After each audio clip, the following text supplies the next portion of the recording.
In a dimly lit prison cell, a masked man, his face contorted with rage, roared at Giselle Roy, "You wicked witch. I'm going to execute you." Giselle scoffed dismissively. She responded coldly, "Fine. Did you bring the poison? Isn't that why you're here? To assassinate me? Hurry up and give it to me." The man's face was filled with shock, his eyes wide. "What?" Giselle frowned impatiently and urged him on. "Stop dawdling. Just pour it into my mouth." The man was even more astonished, his face a mask of disbelief. "The rumors said you were crazy. Could they be true?" After drinking the poison, Giselle smacked her lips with satisfaction. "It tastes faintly of strawberry milk." The man's jaw dropped. His eyes widened. How? How are you unaffected? They said a single drop could kill. Did I grab the wrong one?" Panicking, he poured a drop of the poison into his own mouth. Instantly, he vomited blood, his face a mixture of terror and fury. What trickery is this? Giselle was a modern-day office worker who, stressed from work, had been reading the novel Poisonous Fruit Relationship. On her way home from work, she was involved in a car accident and transmigrated into the book as the first character to die, the villainous Giselle Roy.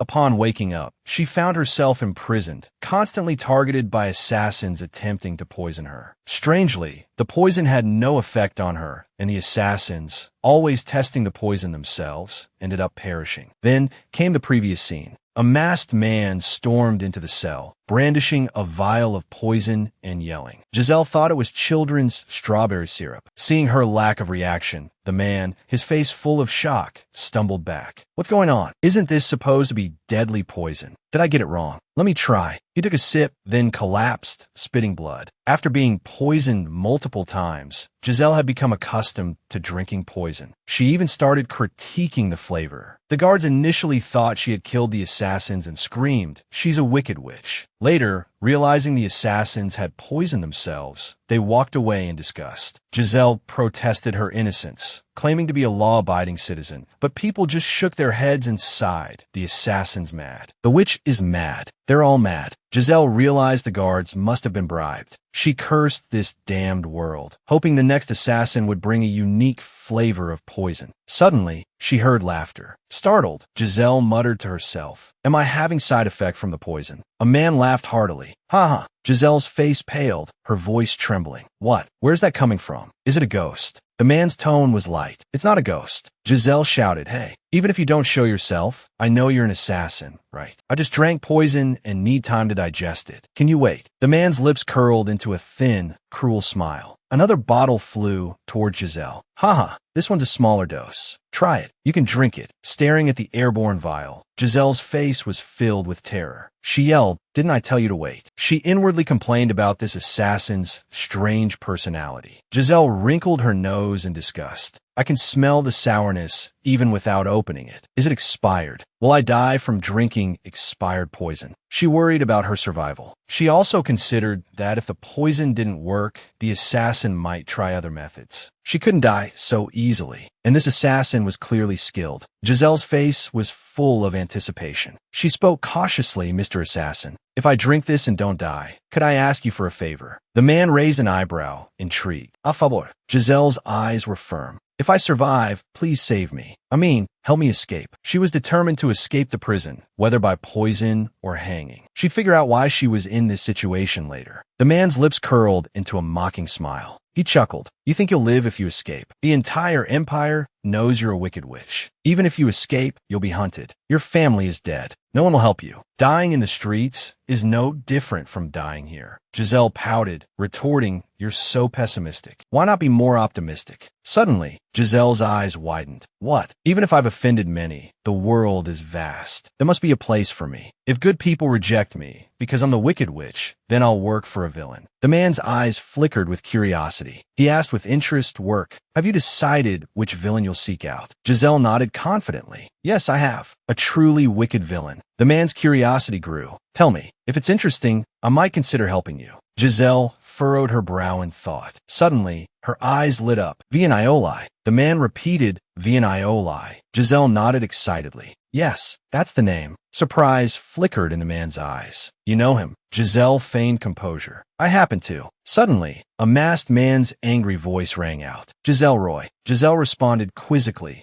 The masked man's face was a mask of grief and rage. His voice choked with tears. You killed my fiancée. I'll make you suffer a terrible death. Giselle complained loudly, her face full of disgust. Ugh, make up your mind. Either cry or kill, but don't cry and kill at the same time. I refuse to die pathetically like this. Hey, faceless man, are you listening? I'll drink the poison. Help me. Didn't you say you'd help if I didn't die? You jerk. The man's lips curled into a slight smile. With a slight smile, I said I'd consider it. I didn't agree to anything. The man lightly tapped his hand. Purple mist instantly surrounded the masked man. Giselle's jaw dropped in astonishment. Is this magic? Her eyes widened, staring in shock as he vanished into the shadows. Mr. Assassin, she called out. The man crossed his arms, brimming with confidence. That's right, I'm Mr. Assassin. Lavian calmly replied. That's right, I'm Mr. Assassin. Giselle stared, dumbfounded, her eyes wide. She thought, what assassin so brazenly reveals their face like this? However, she secretly admired Lavian's handsomeness. Seeing Lavian bend down to pick up the vial, she couldn't help but tease. Are you checking to see if you brought the wrong poison? Lavian calmly replied, no, I didn't. Giselle exclaimed excitedly, wow. Finally, an assassin with a high enough IQ not to test the poison themselves. That's not the point right now. Let's get out of here. Suddenly, she noticed the magic circle, her eyes widening in shock. This is a magic circle. This assassin really is a mage. She pondered, if Lavian knows the leader of the black mages, Violent Isle. Does that mean he's a black mage too? Lavian cast a teleportation spell, bringing Giselle to an alleyway. He looked around, saying this is the back alley. A bit shabby for a noble lady, isn't it? Giselle quickly shook her head. That's not what I meant. I just didn't think we could escape so easily with teleportation magic. Even if the guards are lax, it's still. I'm a little disappointed. Lavian raised an eyebrow. Should I send you back to prison then? Giselle cried out in alarm. No. Lavian's expression turned serious. Don't be disappointed. Your black magic prison break will be recorded. If you're caught, you'll be executed immediately. I imagine the bounty on your head will be quite high. He said this with a smile. Giselle gaped in astonishment. Is this something you should be saying with such a bright smile? So, that really was black magic. Isn't black magic what the evil villains in poisoned apple stories use? She fell into thought. Giselle Roy, whom I've possessed, also received help from a black mage. Ultimately, Violent Isle, to strengthen the black mage's power,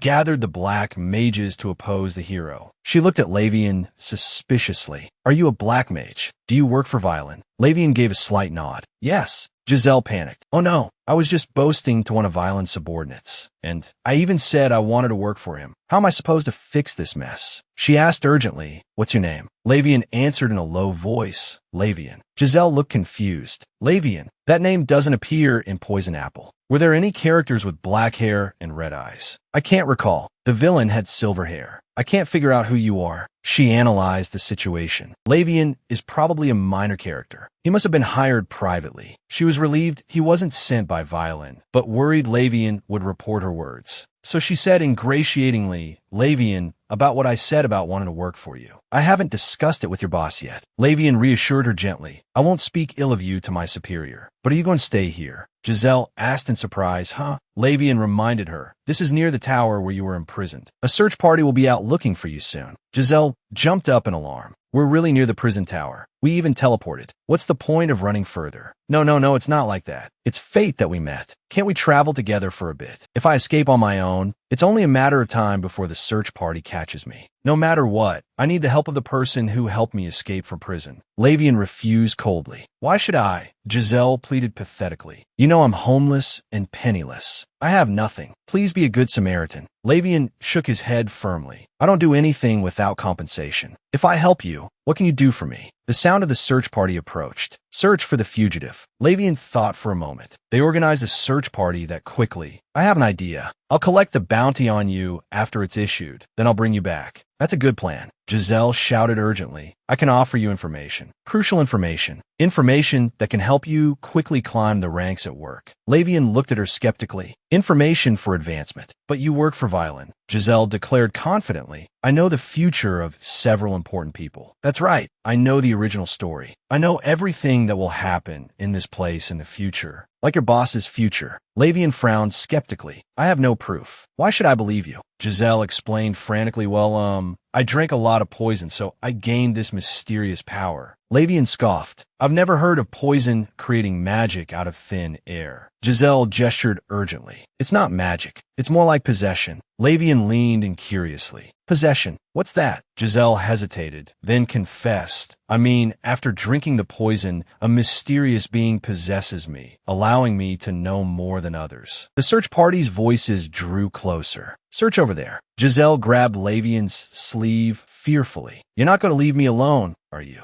Lavian said with a serious expression just before Giselle Roy was arrested, that who attempted to use a forbidden grimoire. Giselle Roy was completely bewildered. What did that even mean? Lavian angrily accused. He wanted to sacrifice the black mage he was working with to gain power. At the time, wasn't that black mage the only helper Giselle Roy had left? And he wanted to sacrifice them. Lavian explained the rules of black magic. Black mages have their own laws. I'm here to clean up the mess left by that idiot who was tricked to death by Giselle Roy. Don't bother checking if the technique worked. If it did, I'll take you back for research. She deliberately piqued Giselle's curiosity. Aren't you curious what kind of technique it was? Giselle had a bad feeling. Her brow furrowed, a sense of foreboding washing over her. Lavian said slowly, emphasizing each word, Heartfall. Giselle covered her mouth in shock. It's summoning something from beyond this world and using its power. Lavian scrutinized her. It's hard for me to believe what you're saying right away. So, you'll work here and prove your abilities. Your job is to distinguish the poison sold here, and also handle the customers. Giselle asked for confirmation. Distinguish. Do you mean like label them with their potency levels? Lavian sneered, making things difficult. Didn't you offer to help me identify poisons? Then taste all the poisons yourself to distinguish their flavors. Giselle thought. So, what Lavian meant just now was, I was summoned to this world because of Giselle Roy's forbidden spell. If you're going to summon someone, at least wish for the right person. Someone as pathetic, ordinary, and kind as me has nothing to do with her. Send me this poor sap back. Giselle looked at Lavian urgently. So who are you? You seem to know such classified information. You said you knew the future of several important figures, right? Lavian's gaze was scrutinizing. Giselle feigned composure. Who else could I be? I'm Giselle Roy, of course. She thought, I'll just bluff my way through for now. Giselle looked at Lavian suspiciously. So, to get information, I have to make a deal with you. Even if I don't get it from you, there are other ways to obtain your information. Lavian panicked. Wait. Please, just use the other methods. Lavian smirked. Want to know what the prison built by the black mages looks like? Giselle paled, shaking her head vigorously. She thought, that's right. She said if the spell was successful, she'd take me back for research. I might be dissected alive. Lavian thought, I never said that. Giselle hugged herself in fear. I'm terrified of pain. I cherish my body. Even if you didn't threaten me, I'd cooperate. Can we talk this over nicely? Lavian's expression turned playful. This reaction is interesting. You're definitely not Giselle Roy. That woman would never be so subservient. Giselle said angrily, why do you have to rub salt in the wound? Why can't I be subservient? I might be dragged off to a lab any second now. Lavian said coldly, prove your other worth. Besides forcibly examining your brain or collecting the bounty on your head, find some other value. Giselle hesitated. Then she spoke up with courage. My value. I can distinguish the flavors of poisons. Lavian said dismissively, the flavors of poisons. What use is that? How disappointing. Giselle quickly added, your boss. That will die from poisoning, and I can identify the poison your boss will ingest. The result was, Lavian didn't imprison or dissect Giselle, nor did she send her to the guards. Lavian gestured to the strange shop. This is astonishing.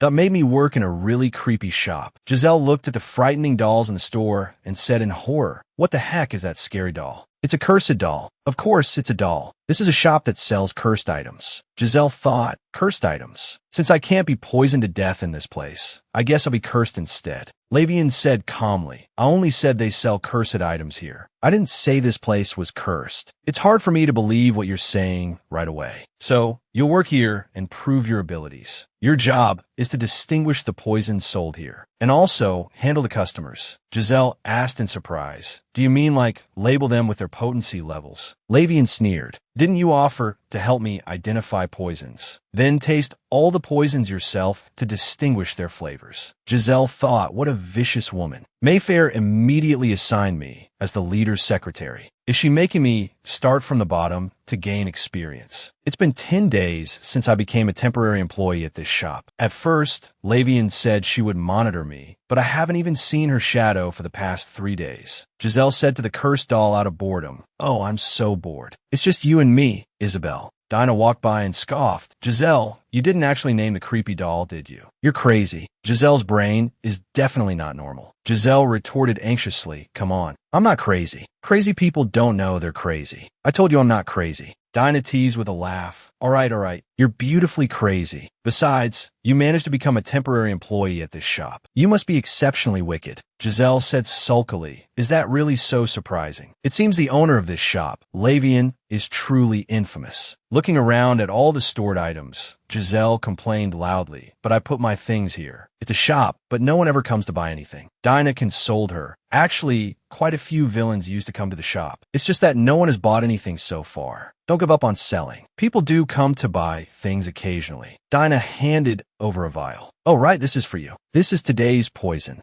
Giselle sniffed. Wow, she said surprised. This smell. Do you know durian? Lavian. Or wait, do you even know what durian is? Giselle nodded confidently. It's a fruit that smells exactly like this poison. Lavian scoffed. What are you talking about? This poison has no smell. Even if it did, only I can smell and taste the nuances of the poisons I work with. Leonard said the same thing before. Lavian continued. No one can distinguish the poisons I've used just by their senses. She sneered. Crazy Giselle, you really are completely insane. I'm at a loss for words. Giselle thought to herself, ugh, I didn't want to provoke Lavian. I wanted to stay put in the shop, but it's been 3 days without any word from anyone. Isn't now the perfect opportunity to escape? Even if Lavian isn't doing anything now, who knows when she'll decide to dissect me? The plot is different from the original story. I survived. If I don't get far away, I might get entangled with the main characters. Giselle grabbed a few items. Consider this my pay for 10 days' work. All right, time to bolt. Giselle looked around, thinking it seems she hasn't set up any magical barriers to prevent me from leaving. Is she afraid that traces of black magic will be detected here if she uses it? Whatever the reason, I've escaped. According to those villains who came to the shop, you can secretly ride in the luggage compartment of a carriage if you pay. I'll go check out where those carriages are. Giselle gasped. Oh my God, what is this? Why are there guards near a shop frequented by villains? Giselle's eyes widened in disbelief. Are you kidding me? A villain's specialty shop right next to a guard post. What kind of joke is this? Lavian looked puzzled. Why did you stop? She asked quietly. If you go any further, they'll see you. Giselle forced a nervous smile, trying to appear calm. Long time no see, boss. A second later, Giselle's face paled. Damn it, I've been spotted. Giselle forced another stiff smile.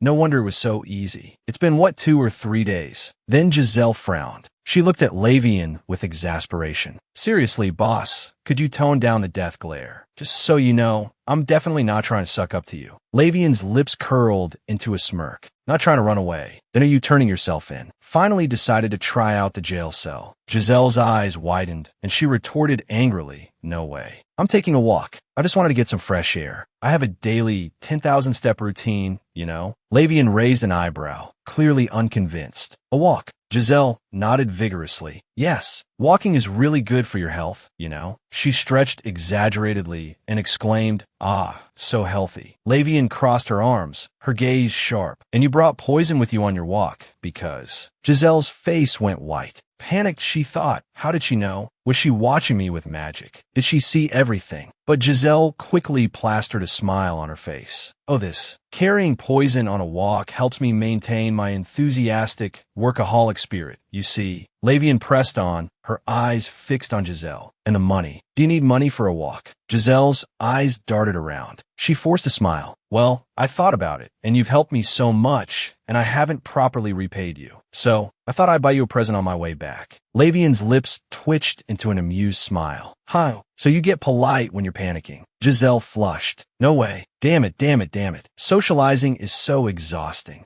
I call you because I respect you from the bottom of my heart. Lavian reminded her dryly. In prison, you call me a villain. Giselle stamped her foot impatiently. Let's not dwell on the past. Let's look toward the future, shall we? Lavian replied calmly. The past was only 10 days ago. Giselle put her hands on her hips, arguing. 10 days ago is still the past. Boss. Suddenly, Giselle's face went pale with terror. Her voice trembled. They're coming this way. What do we do? She frantically pushed Lavian. What are you doing? Those soldiers are coming. We have to hide. No, boss, pretend to kiss me. Standing here like this will look suspicious. We have to pretend to be a couple in love. That way, we can avoid suspicion. Lavian blinked, then caught on. In that case, we need to look like lovers kissing in an alleyway to get out of this. Giselle nodded frantically. Exactly. Now that you understand, just cooperate. Giselle stumbled slightly from being pushed, a blush creeping up her cheeks. Hey, why did you suddenly push me like that? Trying some kind of seduction tactic. Lavian, the point isn't seduction, it's getting out of this mess. Giselle's eyes widened in horror. Oh no, I made eye contact with the soldier. He saw me. He saw me. Giselle yelled at Lavian in frustration. Look, why aren't you covering me completely? Or just pretend to kiss me again. Giselle's gaze shifted to the side, and she froze. What's wrong with the side? The side. What about it? Over there.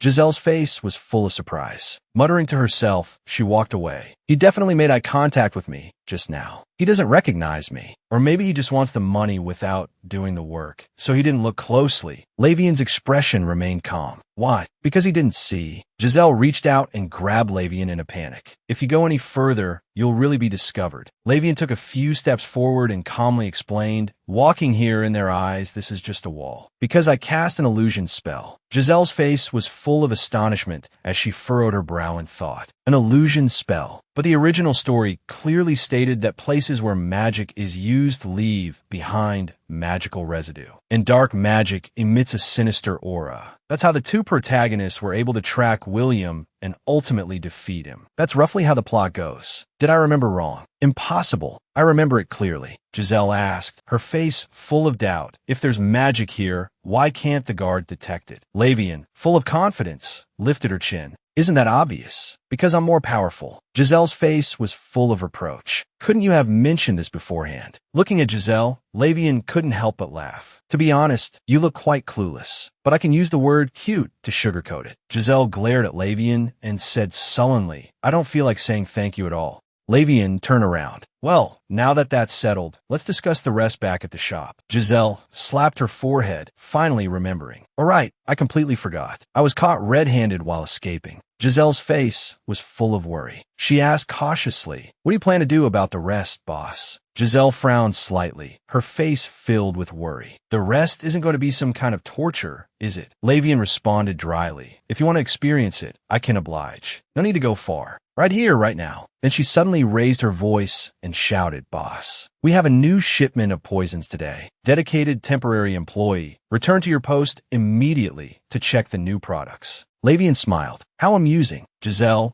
beaming with pride, handed over a chart. This is a chart I've compiled over the past 10 days, categorizing the poisons I've identified by taste. It's easy to read, and everything is clearly organized. This level of competence is enough for Phaedro to poach you for his office immediately. Lavian raised an eyebrow slightly, asking with a hint of doubt, Phaedro, the aid, they're all fruit-flavored. It might be hard to believe, but they really are all fruit-flavored. Giselle continued. Giselle Roy wouldn't try to use her skills just to gain professional competence. Just like how apples with different sugar levels have different tastes. Poisons also have different tastes depending on their effects. Seeing Lavian's lack of reaction, she raised her voice in dissatisfaction. Since you have the report, can you at least react to it? Lavian stroked her chin, her eyes revealing curiosity. She muttered to herself, it's also not like she's trying to appear humble by talking nonsense. What exactly did Giselle Roy summon? She cries out at the slightest pain, or if she thinks she might get hurt. But she's not afraid at all when drinking poison. She dislikes doing dangerous things, yet she works for the worst of the worst. This subtle contradiction is really intriguing. What's the true face beneath that exterior? Her gaze fixed intently on Giselle. She asked seriously, what's your name?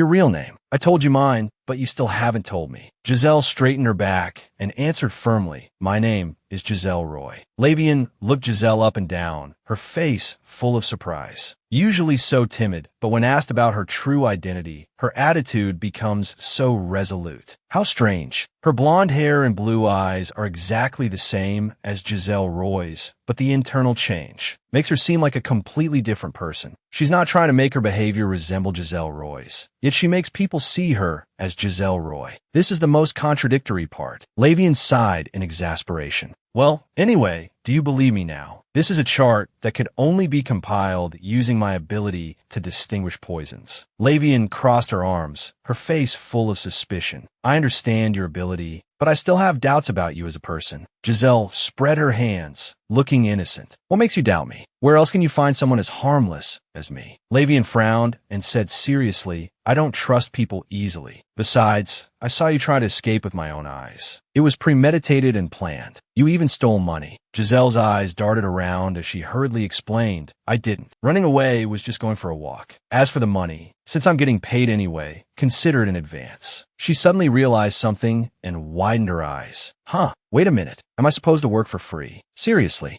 I'm working like a human spreadsheet. This is practically minimum wage. I'm risking my life, tasting poisons. You should at least give me hazard pay. Looking at Giselle's anxious expression, Lavian's lips curved into a smile. Indeed, the most amusing thing is watching these cute antics. This is something Giselle Roy would absolutely never do. Giselle instantly adopted a docile demeanor, lowering her head and saying softly, Be boss. Learning the business requires a probationary period. I understand, even if there's no pay. After all, you're providing food and shelter. Lavian shook her head. I really can't keep up with your train of thought. Suddenly, Giselle's eyes lit up. Pointing at a butterfly with delight, she exclaimed, Wow, so pretty. Is it a real butterfly? Lavian introduced it proudly. This is a dustwing I summoned. It'll be in charge of monitoring you from now on. Giselle's eyes sparkled with anticipation. Dad, will they always be with me then? Can they talk? Like, have conversations with people? Lavian looked at Giselle with a speechless expression. Does she even understand what surveillance means? She thought. Then, she explained they can talk to me. So stingy. I want to talk to them too. Oh my gosh, how can her wings be so pretty? Lavian warned, the red one is poisonous. Giselle waved her hand dismissively. No, it's fine. I'm immune to poison. Lavian continued. The white one shoots paralyzing needles. Giselle's jaw dropped. Oh my God, butterflies can shoot needles. That's amazing. Lavian chuckled, looking at Giselle. You're more amazing.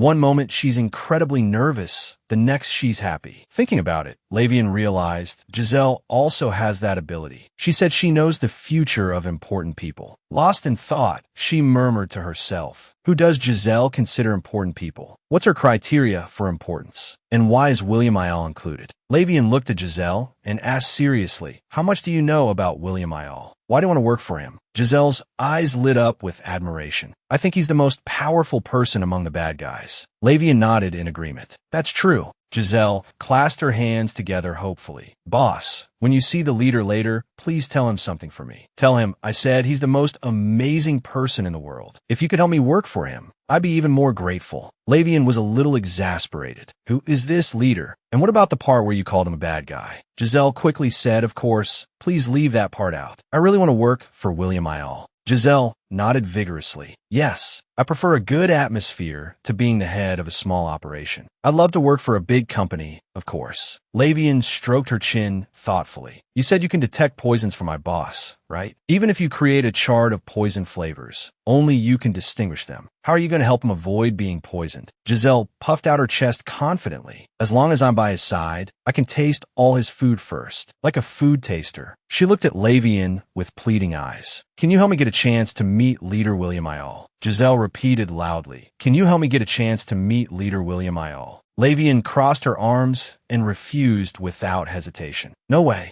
Giselle instantly crumbled. Why? Lavian patiently explained. Tasting all his food means you have to stay by William Ayal's side constantly. Every meal, even tea and dessert, would require you to be there for poison testing. Basically, you have to be with him all the time. Giselle frowned. Then her eyes widened in realization. Lavian shook her head, refusing again. Lavian waved her hand dismissively. Just stick to working in a shop. You'll get paid eventually. Giselle's eyes lit up. Paid, Lavian added, after you become a regular employee. Giselle chased after her. Lavian looked at Giselle suspiciously. Does she have another motive? Is she planning to get close to William Ayal and then assassinate him? She hid her hand behind her back, ready to cast a spell. Giselle put her hands on her hips, looking serious. Boss, I've learned that. Since ancient times, employment contracts require negotiation between employer and employee to reach a credible agreement. This prevents future disputes. We need to discuss the probationary period and annual salary. I'll go get a pen. Lavian's lips curled into a smile. She burst out laughing. Giselle Roy, whatever you summoned, it's definitely the best thing you've ever done. Something this interesting, I'll definitely keep around to enjoy. The scene changed. Giselle relaxed, speaking leisurely. Ever since I've had the employee MO with me, Lavian hasn't been coming to the shop much. Thanks to that, I have more free time. I can even go for walks by the back wall. Being under surveillance isn't so bad when it's by pretty butterflies. It's actually more comfortable, because I can clearly show Lavian that I won't run away. Dinah entered the shop, pointing at Giselle and laughing in surprise. Hello there, crazy Miss Giselle. Giselle puffed out her chest proudly. Welcome. I'm not a temporary worker anymore. I'm an intern. Call me Intern Giselle. Dinah looked Giselle up and down, teasing, wow. You've gotten even crazier in just a few days. Giselle shrugged it off. Say what you want. I've signed a formal employment contract with a clearly defined probationary period and regularization date. This means Lavian won't hand me over to the guards, and she won't use me as a lab rat, right? Giselle pumped her fist excitedly. So, this employment contract doesn't just mean I have a job. It's also proof that my life will be spared. Dinah pointed at a curse doll on the shelf. I'm here to buy something. I need a curse doll. Giselle pointed at the shelf. Okay, I won't get it for you. Get it yourself. Dinah hesitated, asking cautiously, okay, but if I touch it directly, I won't be cursed, right? Giselle rolled her eyes. For an aspiring dark magician, you're a bit of a scaredy cat. This is just a place that sells cursed items, not a cursed place. Dinah nodded. Got it. I'll pay now. Thanks. Watching Dinah leave, Giselle looked at the butterflies with a melancholic expression.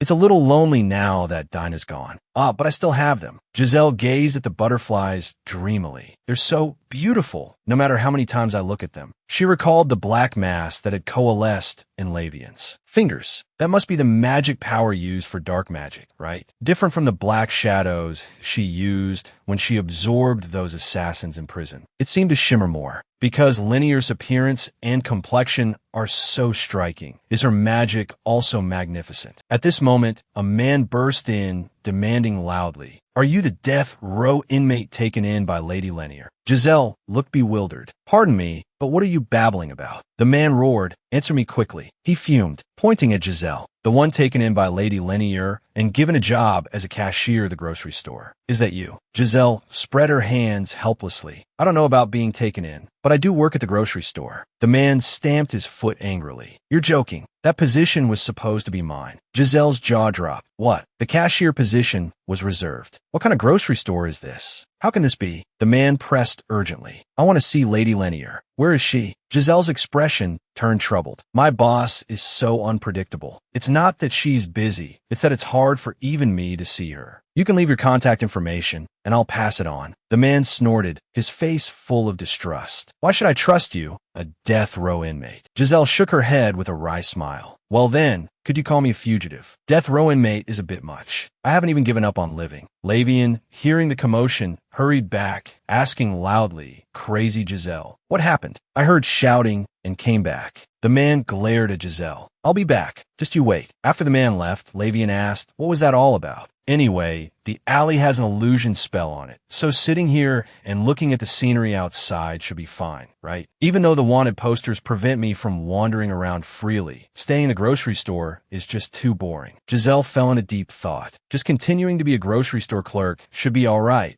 Come to think of it, Giselle has essentially already exited the story. So, as long as I stay put in the grocery store, I shouldn't have any direct contact with the main characters. Anyway, Linear doesn't plan to introduce me to William, so I shouldn't have any dealings with the villains. As expected, staying in the grocery store is still the safest option. Giselle frowned in disgust, like that annoying customer just now. I'll ask Linear for a curse doll like Isabel's later and bury it under the cash register to drive those kinds of people away. Giselle looked at the butterflies and asked curiously, what is it? Do you have something to say? Seeing the butterfly's reaction, she tilted her head and teased, or are you two in heat? As the butterflies fluttered towards her, she asked, oh, is that not it? Then what's wrong? Do you want me to go into the alley? Giselle sat bored on the stool, idly looking around at the entrance of the alley. Suddenly, her eyes widened in disbelief. She muttered to herself subconsciously, wow, he's so tall. Is he the captain of the guard? She tilted her head slightly, her eyes full of infatuation, a blush rising on her cheeks. Then, she said dreamily, dazzling blonde hair and emerald green eyes. He's as handsome as a knight from a novel, just like Dylan Stacy, the male lead in Poison Apple. In an instant, her expression changed drastically, like the sun obscured by dark clouds. She frantically covered her head with her hands and screamed in terror. Wait, isn't that Dylan Stacy himself? What's he doing here? Giselle inadvertently made eye contact with Dylan and panicked. Her head shook like a rattle drum as she grabbed her stool and ran back into the grocery store, muttering, no. Does the illusion magic not work on him? He has the eye of essence. Magic illusions are useless. She locked the door, panting, and hid under the counter. Her face was full of confusion. Why would he be in this village in the first round? After Giselle Roy was executed, he went back to his territory with the female lead. Could it be because Giselle Roy wasn't completely executed that the story has changed? The more Giselle thought about it, the more frightened she became. Her eyes were filled with fear, and her voice trembled as she murmured, if Dylan hasn't returned to his territory because I'm not dead, then he'll probably be searching here until I die. No way. I'm just a villain who pushes the plot forward. He doesn't need to hunt me down and kill me, does he? Suddenly, sitting under the counter, a wry smile, uglier than crying, appeared on her face. Giselle, who once threatened the female lead's life, really does deserve it. Giselle was conflicted. She frowned and muttered, was that man really Dylan? Maybe it was just that annoying customer. I hope I just ran in here because I scare myself. Giselle cautiously walked to the door and peeked outside. At that moment, a man stormed into the grocery store and yelled at Giselle, why is the door locked? Even windows are covered. Giselle cringed helplessly, her face resigned. There's a reason, she thought. So, it's that annoying customer from before. She crossed her arms and said impatiently, what do you want? I told you last time, I'm a store employee. I signed a labor contract. I'm not going anywhere. The man nodded seriously. I know. I'm delivering something for Lady Lanier.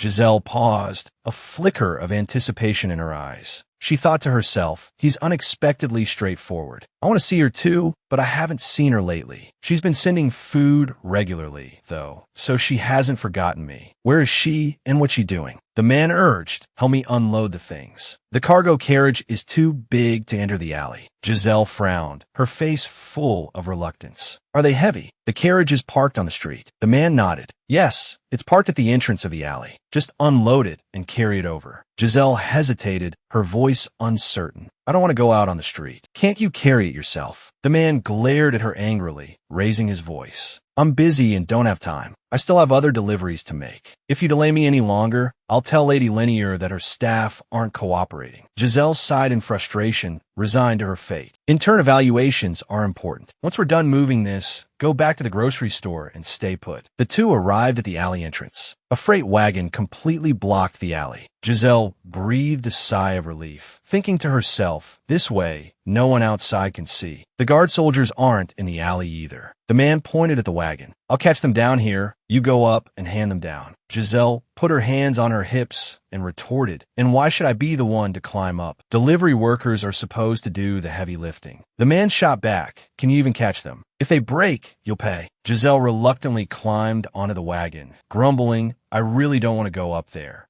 The man shouted from below, the box underneath. Not that one, the one next to it. They don't even write names on these boxes. Giselle rummaged around, asking loudly, is it this one? Suddenly, a cold voice, like the north wind in winter, cut through the air. Don't move. Giselle turned her head, her face instantly draining of color. She screamed in terror, Dylan Stacy. The man's eyes lit up with excitement. He said mechanically, you promised me the reward money. And don't forget about clearing my criminal record. Dylan said coldly, I'll consider it if you assist me in apprehending this criminal. Giselle glared furiously at the man. Through gritted teeth, she cursed, that bastard sold me out. Dylan drew his sword and shouted to the driver outside, move out. Giselle's legs went weak with fear. She waved her hands frantically, her voice trembling. Whoa, whoa, whoa. Wait a minute. You seem to have the wrong idea. Put the sword away. Is it necessary to terrorize innocent people? Dylan sneered, his voice dripping with sarcasm. Innocent? Giselle Roy, you say you're innocent. Dylan's eyes narrowed with fury. He pointed at Giselle Roy and roared, Giselle Roy, you say you're innocent. Giselle Roy froze for a moment, a flicker of panic crossing her face. Then she forced an awkward laugh, her eyes darting around.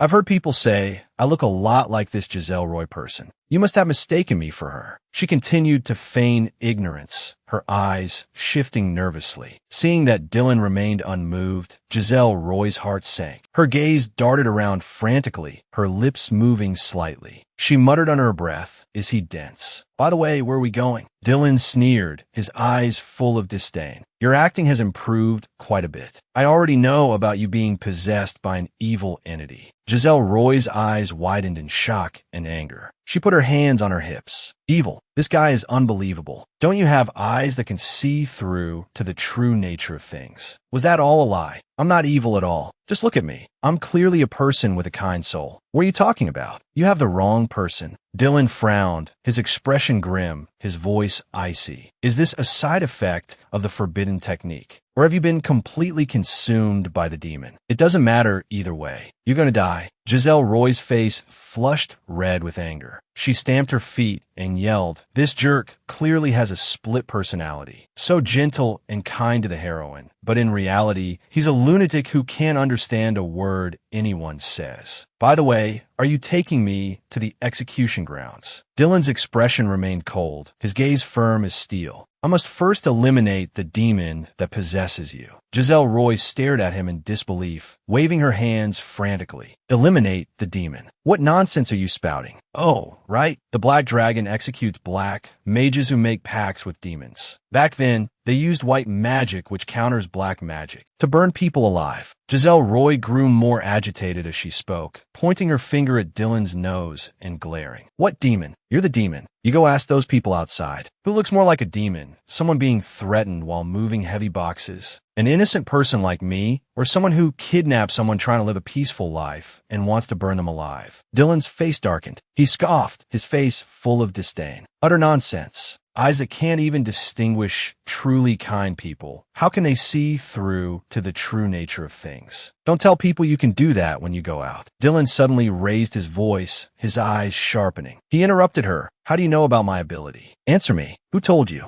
Dylan flew into a rage, his face contorted with fury. He grabbed Giselle Roy by the throat and snarled, tell me. Giselle Roy's face turned red. Her breathing labored. She struggled to squeeze out a few words, her eyes filled with anger and resentment. You're choking me. How can I answer? Are you stupid? Am I really going to be choked to death by him? If I die like this, I'll haunt you forever, you demonic, idiotic male lead. Just then, the butterflies around Giselle Roy suddenly fluttered, scattering powder towards Dylan. Dylan recoiled instantly, a look of horror on his face. He exclaimed, this powder, such cunning dark magic. You can't use dark magic anymore. Giselle Roy, what are you doing? At that moment, a surge of purple magic rushed towards Dylan like a fierce tide. Dylan stumbled, nearly falling. Dylan roared in fury, the veins in his face bulging. Damn it. Lady Linear walked calmly behind Giselle, her gaze serene, yet carrying an undeniable authority. If you stay here any longer, you'll end up rolling down there, just like him. Giselle Roy saw Dylan fall, and a flicker of panic crossed her eyes. She spoke cautiously, her voice trembling slightly. Boss, I wasn't trying to escape. Lady Linear looked at him expressionlessly, her gaze calm and deep. I know, she said softly. Giselle Roy bit her lip, a flicker of hope in her eyes. And I didn't kill the butterflies either, she added. Linear replied calmly, maintaining her composure. I know. Linear's gaze remained steady, seemingly able to see through him. And what about the other incident? She probed. Giselle Roy looked bewildered. Confusion filled her eyes. Huh, don't you have anything else to say to me? Linear frowned, looking at Giselle expectantly. Do you have anything else to say to me?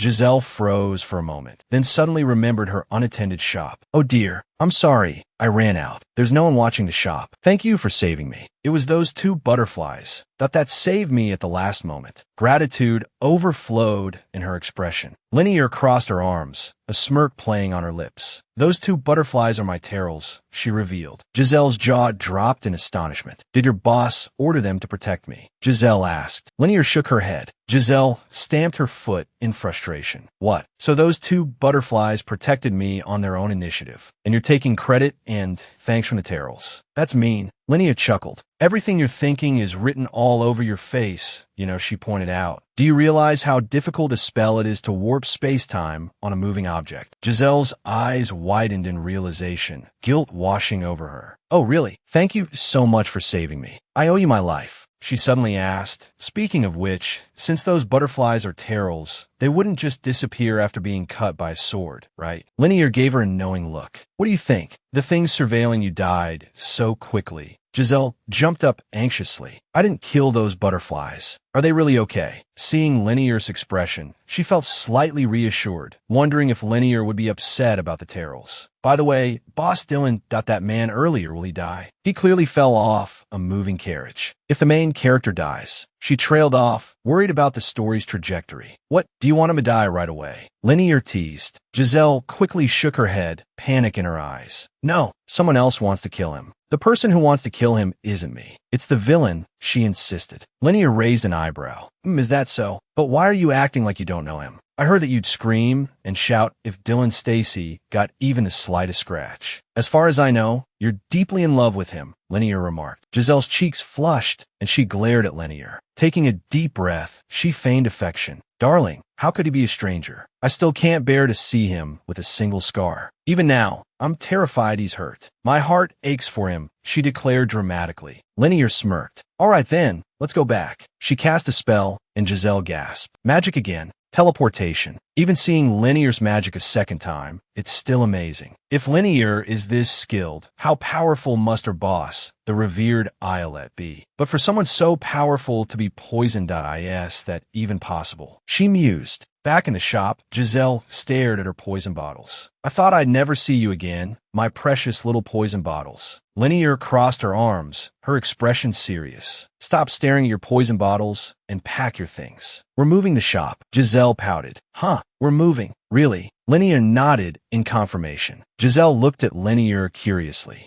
But you seem kind of unhappy since earlier. Why is that? Linear explained. Didn't that guy discover the location of the shop? Giselle muttered to herself, worried that Dylan would come back for her after he recovered. She also thought about the female protagonist healing Dylan. As she packed, she complained, I'm packing, but how long will it take to move all this stuff? Linear said confidently, I'm going to use space-time warping to move everything to the new shop at once. Giselle's jaw dropped. What? Space-time warping? Really? Are you sure? Really? Space-time warping. The bottles won't break, will they? Should I add more padding to the boxes? They're precious and irreplaceable. Linear nodded, telling her to add more padding to the fragile boxes. Giselle suddenly smacked her forehead. The boxes. I just remembered. I left my darling without a second thought. I was tricked. That guy sold me out. Linear calmly replied, yes, I know who it was. Giselle asked in surprise, Linear smiled faintly. Did you think my terrals were just playing around by your side? So you knew I was captured and just watched as I was almost killed? Giselle said angrily. Linear looked at her and asked, are you curious about how that guy's doing? Giselle shook her head anxiously. Linear beckoned her closer. Come here. I don't want to look. I can't look at scary things. Linear chuckled. I'm not going to show you that guy. Come here. Giselle cautiously approached and sighed in relief. Oh, good. He's not burned to a crisp. A few bruises, nothing serious. He said he was going to burn you at the stake. That jerk said it was to eliminate a demon or something. I'm perfectly normal, and he calls me a demon. He's the real demon, right? That jerk is like a demon, isn't he? Giselle grew more agitated, remembering the feeling of being choked and unable to speak. Linear nodded in agreement. You used to be so devoted to Dylan that you couldn't stand to see him get hurt. Now, even if that jerk is injured, you don't feel any heartache, right? Giselle thought for a moment and nodded. Right? Linear smiled and asked, see?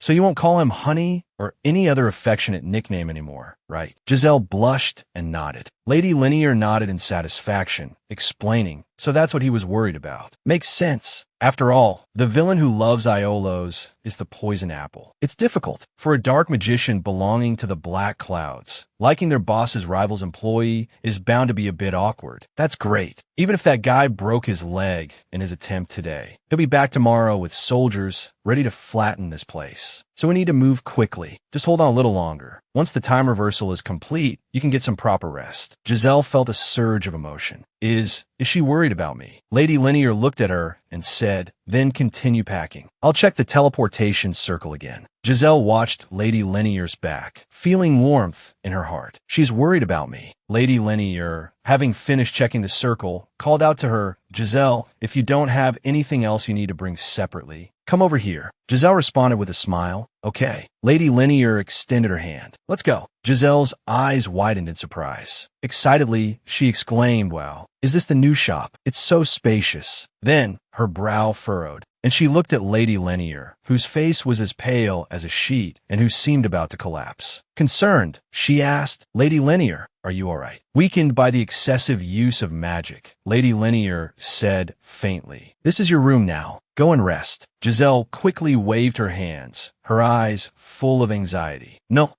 it looks like you're the one who needs to rest. Lady Linear forced herself to stay alert. Until all the luggage is sorted, the shop will remain closed. Go inside and get some rest. Seeing Lady Linear about to leave, Giselle reached out to stop her, calling out, Lady Linear, wait. It was clear that the magic used to move the entire shop had taken a significant toll on Lady Linear. Her steps faltered, her face etched with exhaustion, sweat dripping from her forehead. Seeing her like this, Giselle's heart clenched with worry. Will she really be okay? She wondered anxiously. Giselle let out a long breath, her eyes showing a hint of relief. I can finally breathe. I really thought I was going to die back there. That was the first time I felt such real fear. I can't be so unguarded anymore. But it's okay. No matter what, I'm still alive in this world. I can never leave Lady Linear's side again. At that moment, Phaedro stood tall, bowing respectfully. He addressed Lavian. Lady Lavian, you've arrived. The preparations are proceeding as scheduled. Lavian nodded in satisfaction, a faint smile playing on her lips. Good. Very good. Phaedro continued, his expression serious. We're ready to initiate the time reversal. Lavian's gaze was sharp as she asked urgently, did you find out? Phaedro replied calmly and quickly, yes. He's not dead. That guy's tough. He definitely won't die. Phaedro frowned, a look of annoyance on his face. She looks terrible. Normally, for large-scale time reversals, we use mana-replenishing artifacts or have other magicians assist. But Dylan suddenly showed up at the shop. He should have returned to his territory. Why was he still there? He even found the shop's location. Lavian frowned suspiciously. I've been thinking about it, and I believe there must be a traitor among us. Lady Linear's face darkened, her eyes cold. She issued her command. By the end of today, withdraw all personnel from the duchy. If anyone hesitates and gets caught by him, execute them immediately. Also, Phaedro, go to the city walls and organize an emergency assembly. We need to divert his attention. Phaedro responded respectfully, his gaze firm. Yes, ma'am. Phaedro looked puzzled. Lady Linear, the woman you brought back is Giselle Roy, isn't she? Why did you bring her here? Lady Linear's expression was calm. She said indifferently, she's an employee. I hired her. Phaedro's eyes widened in surprise. Hired?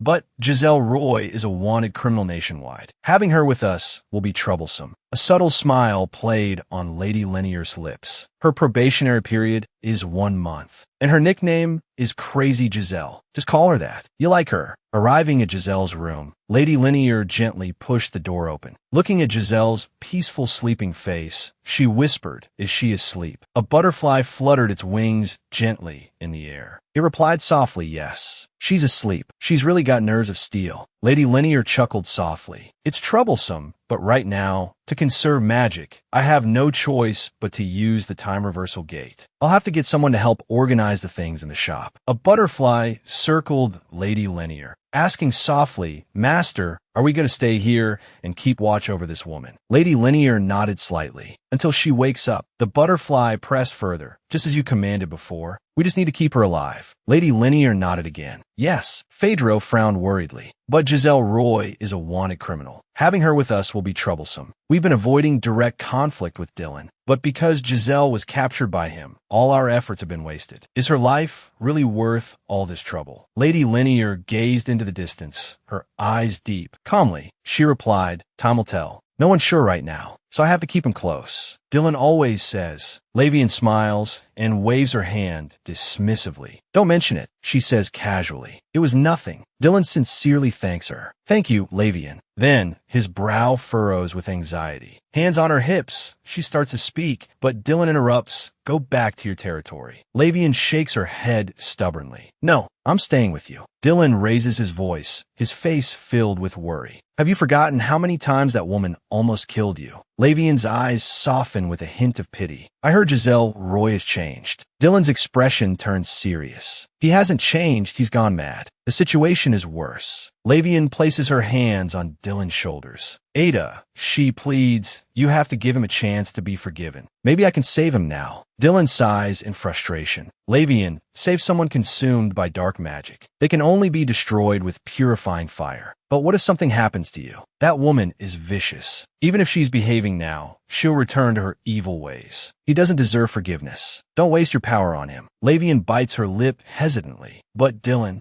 I feel sorry for him. Dylan looks at her firmly. He doesn't deserve pity. I'll deal with that monster myself. Lavian looks at Dylan with concern. All right, but please be careful. I don't want you to get hurt. Dylan offers a gentle smile. I know. Lavian suddenly remembers something. Oh, Dylan, have you heard from Lady Lanier? Dylan shakes his head, looking disheartened. No, I'm worried about where she is and what she's doing. He sighs. It's frustrating. Lavian, I want you to go back tomorrow. Giselle stares at the person before her, her eyes wide with surprise. Wow, the villains from the Little Woods are standing right in front of me. Sally greets her with a smile. Hi, Giselle Roy. I'm Sally. I'm a doctor. I research medicine. Giselle scoffs, then speaks politely. Are you the scientist who performs live experiments? Or are you a drug addict who's stuck looking like a child? According to the novel, you'll be beheaded by Dylan while performing live experiments on Phaedro. She then looks at the man with a sword behind Sally. He must be Gilbert. He's a magic swordsman with average dark magic skills, but exceptional swordsmanship. Isn't he supposed to be Phaedro's protective knight? Why is he here? Then she looks at a middle-aged woman, surprised. And who is that? Isn't that middle-aged woman Wendy? Along with Phaedro, she's known as one of William's top chef. She's also a curse mage. Sally strokes her chin and chuckles. Hee hee hee. So the rumors about you being crazy are true. Giselle looks around. By the way, the shop isn't even open. How did everyone get in? The grocery store isn't open yet. Phaedro looks Giselle up and down, chuckling. So you really were hired. He looks at Giselle and asks, I heard you're a trainee here. Your probationary period is a month, right? Giselle nods nervously. Yes. How does the landlord know about my probationary period? Phaedro smiles in amusement. Your nickname is Crazy Giselle, right? Giselle screams internally, stamping her foot and blushing furiously.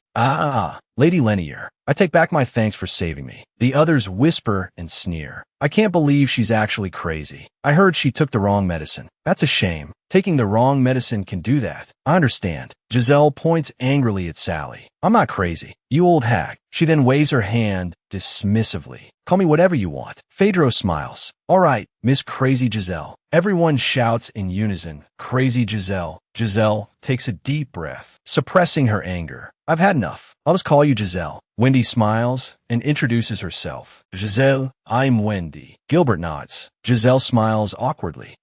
Hello everyone. Phaedro's expression turns serious. I call these people here. Didn't we say we were going to pack? Giselle suddenly understands. Oh, right. Thank you, everyone. In this world, do landlords help tenants pack? Just do what the landlord says. Giselle asks cautiously, Mr. Landlord. Phaedro smiles warmly. Call me Phaedro. Giselle nods quickly. Oh, okay. Mr. Phaedro, can you contact the owner? Phaedro looks at her in confusion. By owner, you mean? Giselle quickly explains, Lady Lanier. Phaedro shakes his head regretfully. I'm sorry, I can't. I heard she has urgent matters to attend to. She won't be able to come here for a while. She asked me to help her clean up the shop. She said since Miss Crazy Giselle is timid and soft-hearted, she wouldn't be able to move the heavy items. That's why I called for help. Giselle nods thoughtfully. I see. It seems Lady Linear did ask Phaedro before she left. These villains feel different from what I imagined. Giselle asks curiously. So, does everyone live here too? They answer in unison, yes. I run a hospital for villains right next to the grocery store. No license, of course. Sally adds proudly. Winnie says calmly, my lab is on the second floor of the shop. Gilbert lives next door to me. Giselle gasps. This is like a villain headquarters. Sally laughs and nods.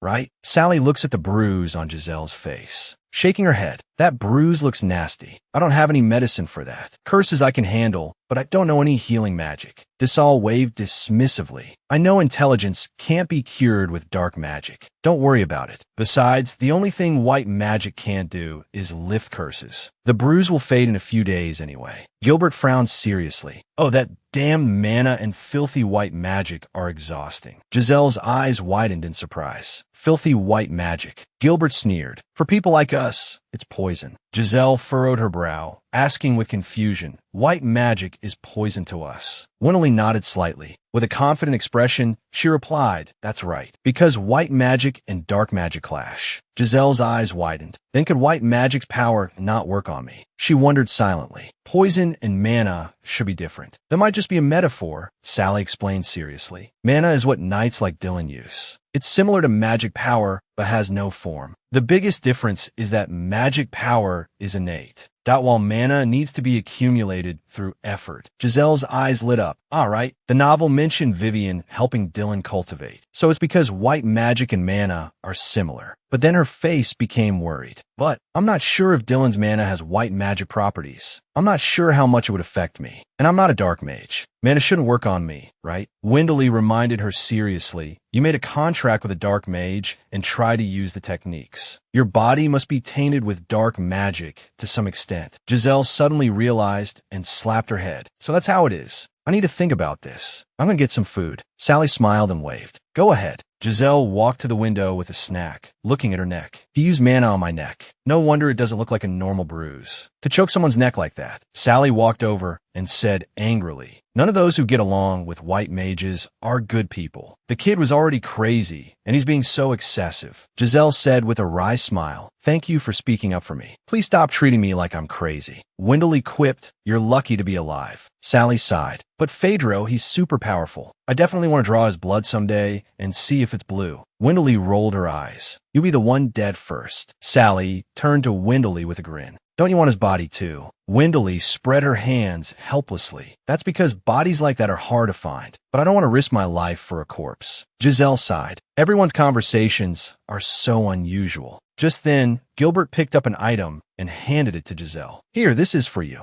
Giselle was startled and exclaimed, oh, okay. Gilbert urged, keep it safe. Throw it at Dylan. Giselle exclaimed in surprise, is this a magical item? A strangely ominous crystal ball. Gilbert, this is a pretty expensive item from the shop. Gilbert waved dismissively. So what? Sally advised, don't worry about it. Just listen to Gilbert. Consider it a protective charm. Dylan is notoriously ferocious. He'll relentlessly pursue someone alone. Giselle said worriedly, Dylan in the novel had a strong sense of justice. He'll definitely pursue me relentlessly. Recalling the previous scene, Dylan glared at her and asked, how do you know about my ability? Giselle lowered her head in frustration. I misspoke. Dylan's Eye of Essence was a top secret detail from the latter half of the novel. I exposed myself. Now that he knows this, he'll definitely want to kill me even more. Wendley patted her shoulder comfortingly. Even if Dylan shows up, we won't let you die. Sally chimed in energetically. That's right. We'll protect you. You're the only employee at the grocery store. Even if you get a little hurt, we'll protect your life. The three of us are very powerful. Giselle's eyes reddened, and she said gratefully, I'll protect myself too. Wendley said with mock seriousness, when your elders say they'll protect you, you just say thank you. Sally, childish and unlike an adult. Sally yelled indignantly, Wendley. Just then, Giselle suddenly froze. Wendley asked with concern, what's wrong? Giselle quickly shook her head. And nothing. It was actually because it was the first time someone had said they would protect her. Before coming to this world, she had to shoulder everything alone. Sally yelled angrily, that bastard Dylan scared you this much. The wicked Giselle, Roy has become weak. Wendley comforted her, don't worry. It's safe here.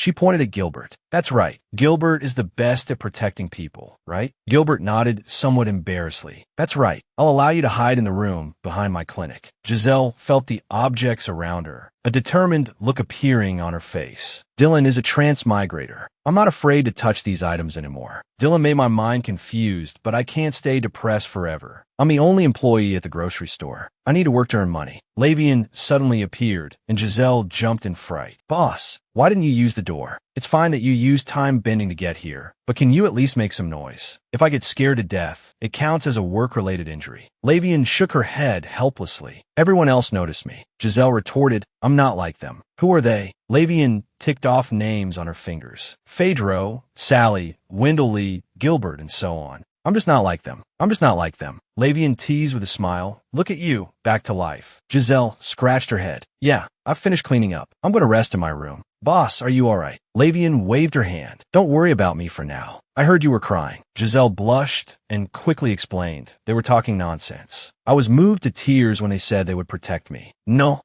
she had struggled even to say thank you at the time. You teared up when they said they'd protect you. Giselle blushed. I wasn't reluctant at all. I'm most grateful to the boss. Linear took something out and handed it to her. Make do with this for now. I'll find you a better one next time. Giselle asked, puzzled, a better one. Linear turned and walked towards the door. Get ready to go out. Giselle cried out in surprise. Go out. What about the shop? Linear calmly replied, it's fine to close for a day. I'll show you around the city today. The city of villains, Juan Hurl. Giselle's eyes widened in shock. Oh my God, the storefront is actually right in front of Center Street. How can it be this good? This is the most prosperous part of the city. That shop's fruit is famously fresh. Giselle jumped up and down, eyes sparkling. I am practically drooling. Sometimes there are even sausage vendors who set up stalls in front of the grocery store. You have to line up for those. I'll have to run out quickly if I want some. But this is amazing. She clenched her fists, a blissful expression on her face. I'm so happy. We're surrounded by food. It's motivating me to work. Giselle furrowed her brow and stamped her foot anxiously. No, wait a minute. Lots of delicious food is great, but this isn't right, is it? Are we villains? Are you sure we can really run a shop in the prosperous district? Linear smiled calmly, patiently explaining, this city is very far from where we were before. Giselle's eyes widened in realization. Juan Hurl got the Juan Hurl from the heartthrob novels. The city only criminals can enter. Linear continued her patient explanation, her gaze calm. And the one rule these criminals must follow to live in Juan Hurl is this. Anyone who causes significant unrest will be exiled. Therefore, people here don't really pay attention to each other. Do you understand now? Our shop can indeed be in the prosperous district because Juan Hurl is also the headquarters of Villain Iori, our boss. Giselle looked at Linear suspiciously, her eyes sharp. You knew, didn't you? Tell me the truth. How much do you really know about Villain Iori? Linear's eyes flickered. She answered evasively. Just about the same as everyone else in the Obsidian Cloud. Giselle's eyes sparkled with anticipation. I know a little about what will happen in the future, but I don't know his identity. The novel only says he's a silver-haired, handsome man. Linear raised an eyebrow, skeptical. Are you sure? Giselle clutched her stomach and laughed, changing the subject. I am hungry. It's almost lunchtime. Let's go eat. The food at this restaurant is so good. I am starving. Giselle skipped excitedly down the street. Wow. I can actually walk down the street openly. From now on, Juan Hurl is my second home. Linear watched her with amusement, a smile playing on her lips. And where's your first home?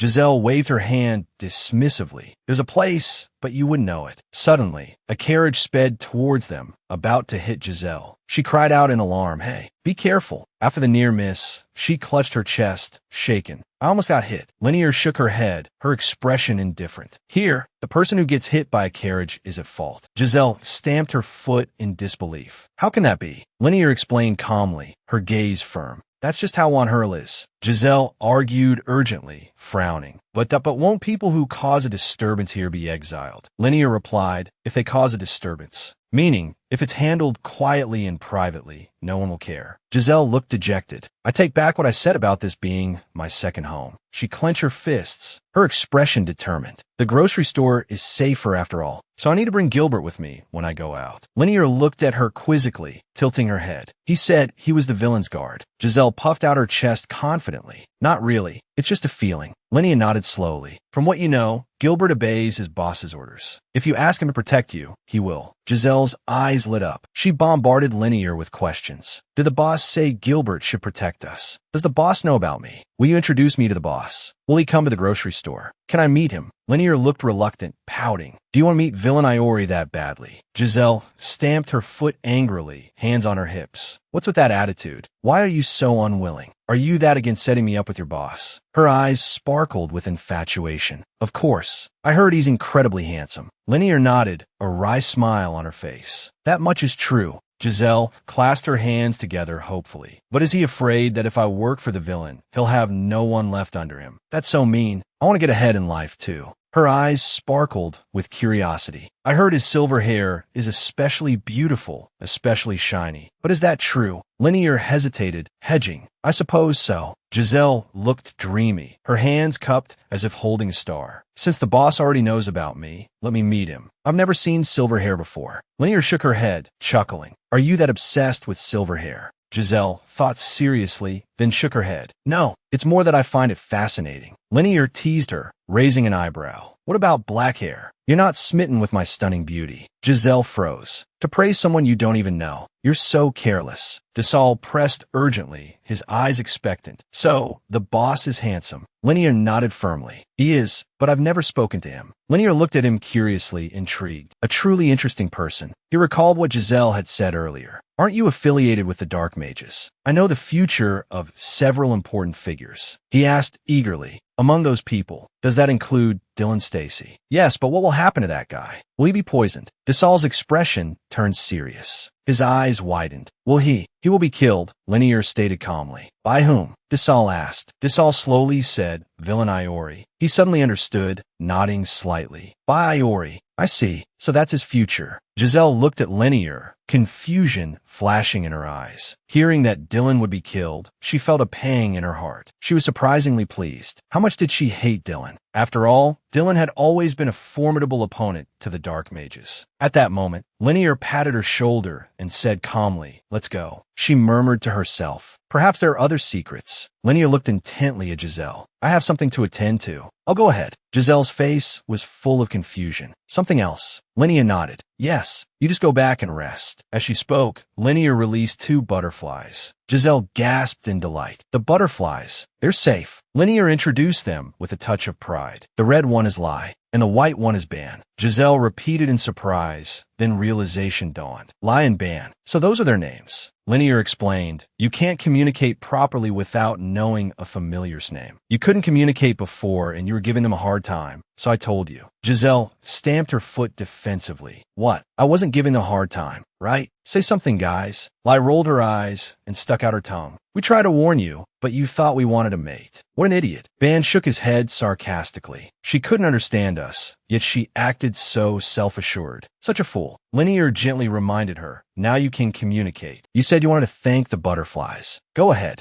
Giselle shrugged helplessly. Boss, you're so meticulous. Giselle sighed to herself.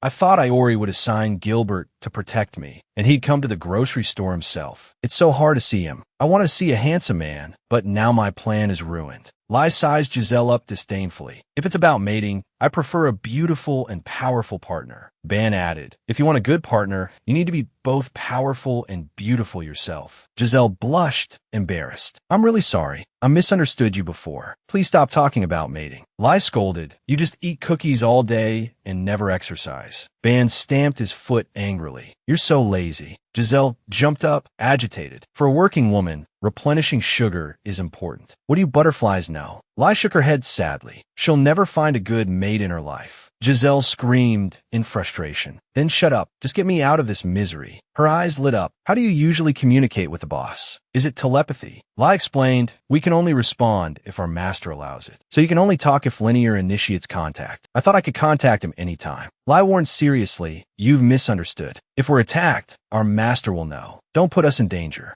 Giselle frowned in thought. No quick contact. I should focus on the novel's plot. I'm being targeted by Dylan. I need to be careful. In the first part, the final villain, Giselle, exits. In the second part, villain Iori appears. Dinid Horcher and villain Iori meet. The catalyst is the Dark Mage's big opportunity. Iori gathers the Dark Mages to control the nations, planning to conquer cities to demonstrate their power. Giselle shook her head helplessly. The relationships in Poison Apple. I'm not sure about the Dark Mage's specific actions. At that time, Vivian is cursed by Giselle before she dies, barely clinging to life. Giselle suddenly gasped. Now, Giselle has summoned me and hasn't cursed Vivian. The plot has changed. Vivian will be even more powerful without the curse. The villains might fail, and I'm doomed to serve the villains. I need to complete the curse and get the story back on track. Just then, Wendeley walked into the store. Do you need a curse? Giselle jumped, startled. Wendeley, when did you get here? Wendeley smiled. Just now. If you want a curse, I'll give you a discount. Giselle hesitated, scratching her head. Our curse is hard to learn. Wendeley replied, do you want to learn? I can cast curses, but I don't take apprentices. At that moment, Tin burst through the door excitedly. Wendeley. Wendeley turned around in surprise. Done. It's surprising to see you at the new grocery store. The you from the old store. Tan said excitedly, Master Wendeley, you've come to my workplace. I'm your only apprentice. Wendeley paled. I don't take apprentices. Tan's eyes filled with tears. What about our memories? Giselle muttered under her breath. He calls himself a Dark Mage apprentice, says Wendeley is his teacher, and even claims to be her only apprentice. Tan pleaded, Master Wendeley, please don't abandon me. Giselle threw up her hands. No fighting in the store. Go outside and settle this, then come back. She shook her head and whispered. Tin acts like a spoiled child in front of Wendeley. After sending them out, Giselle sat quietly in the store. Giselle stood up and greeted them warmly. Welcome. Then, she sighed in resignation. Consoling herself, she thought, I'll just organize the storyline before bed. Linear leaned against the wall. Giselle had thought she would leave the shop to go out and have fun, but she was being quite responsible. She used to wander off whenever there was a lull in the other shop, but now she's completely devoted to this one. The more breaks I take here, the less anyone cares if I close up for a while. Suddenly, a Dark Mage roared in anger, shaking his fist at the captured person. You filthy Dark Mages. How long do you think you can get away with this? Glared at menacingly by another Dark Mage, the captive spat back. Shut up. The mage's subordinate scurried to the leader's side. Lord William, let me pry this guy's mouth open. Hand him over to me. I guarantee I'll dig out everything he knows. Linear's lips curved into a slight smile. Lord William, she said respectfully, may I handle this? She looked at William earnestly. May I be the one to deal with him?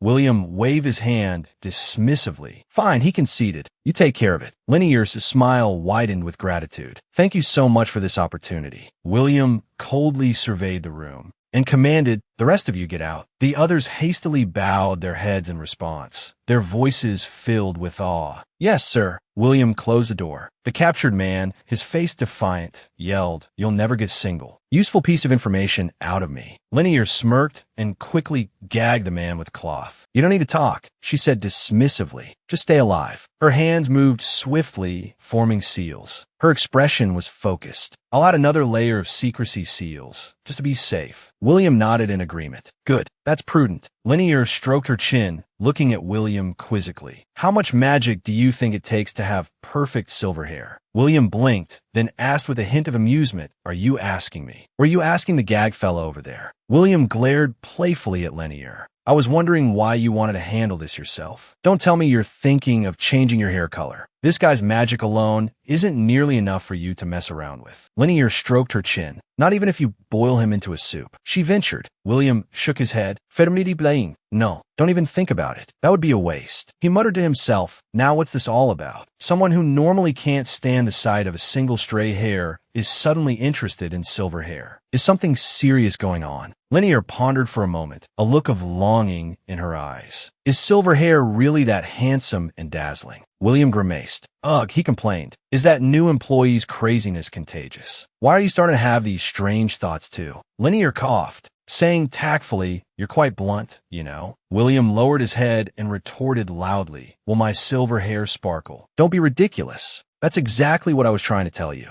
Linear scoffed. That's because you have no taste. You don't appreciate it. William sighed in exasperation. If you want to squander your magic like this, he warned, we'll have to keep moving and hiding for the next few days. If you abuse your magic like this, you'll run out quickly. Linear lifted her chin haughtily. Abuse. You have to have the ability to abuse it in the first place. You needn't worry. William recalled something and said in surprise, by the way, I was surprised that you moved the grocery store to Wanhell. Didn't you always set up shop right under the noses of those knights because Wanhell was too safe? Linear nodded, explaining seriously the grocery store staff are a bit timid, and Dylan used his magic too. Brand Giselle's neck branded her. The best way to avoid being tracked by the owner of the magic brand is to hide in Wanhell, where all sorts of magic are mixed together. Even though the brand won't last forever, it can't be forcibly removed. We just have to wait for it to disappear naturally. Damn Dylan. He's such an irritating guy, no matter what he does. Linear then smiled invitingly. Anyway, come by the grocery store when you're done. There's a big fan of yours waiting for you there. William's eyes lit up. You mean that intern? He asked curiously. Linear shook her head. Not an intern, she stated firmly. I'm planning to make him a full-time employee. He works so hard, and Phaedro is especially happy. He says that thanks to that employee, his work has become much smoother. He can identify poisons in a single taste. William looked skeptical, muttering under his breath. Is he really that Giselle? I guess the rumors about him being crazy are true. Linnea nodded gravely. Indeed, no one actually knows who the real Giselle is. In this world, the only person who can distinguish and recognize the soul residing in Giselle Roy's body is me. William looked at the kneeling man. Are you going to keep him kneeling like this? Linnea shook her head decisively. Absolutely not. We're all busy. We don't have time to waste on him. Once I've finished reading his mind, I'll let him go. William looked surprised. You're going to let him go? He exclaimed.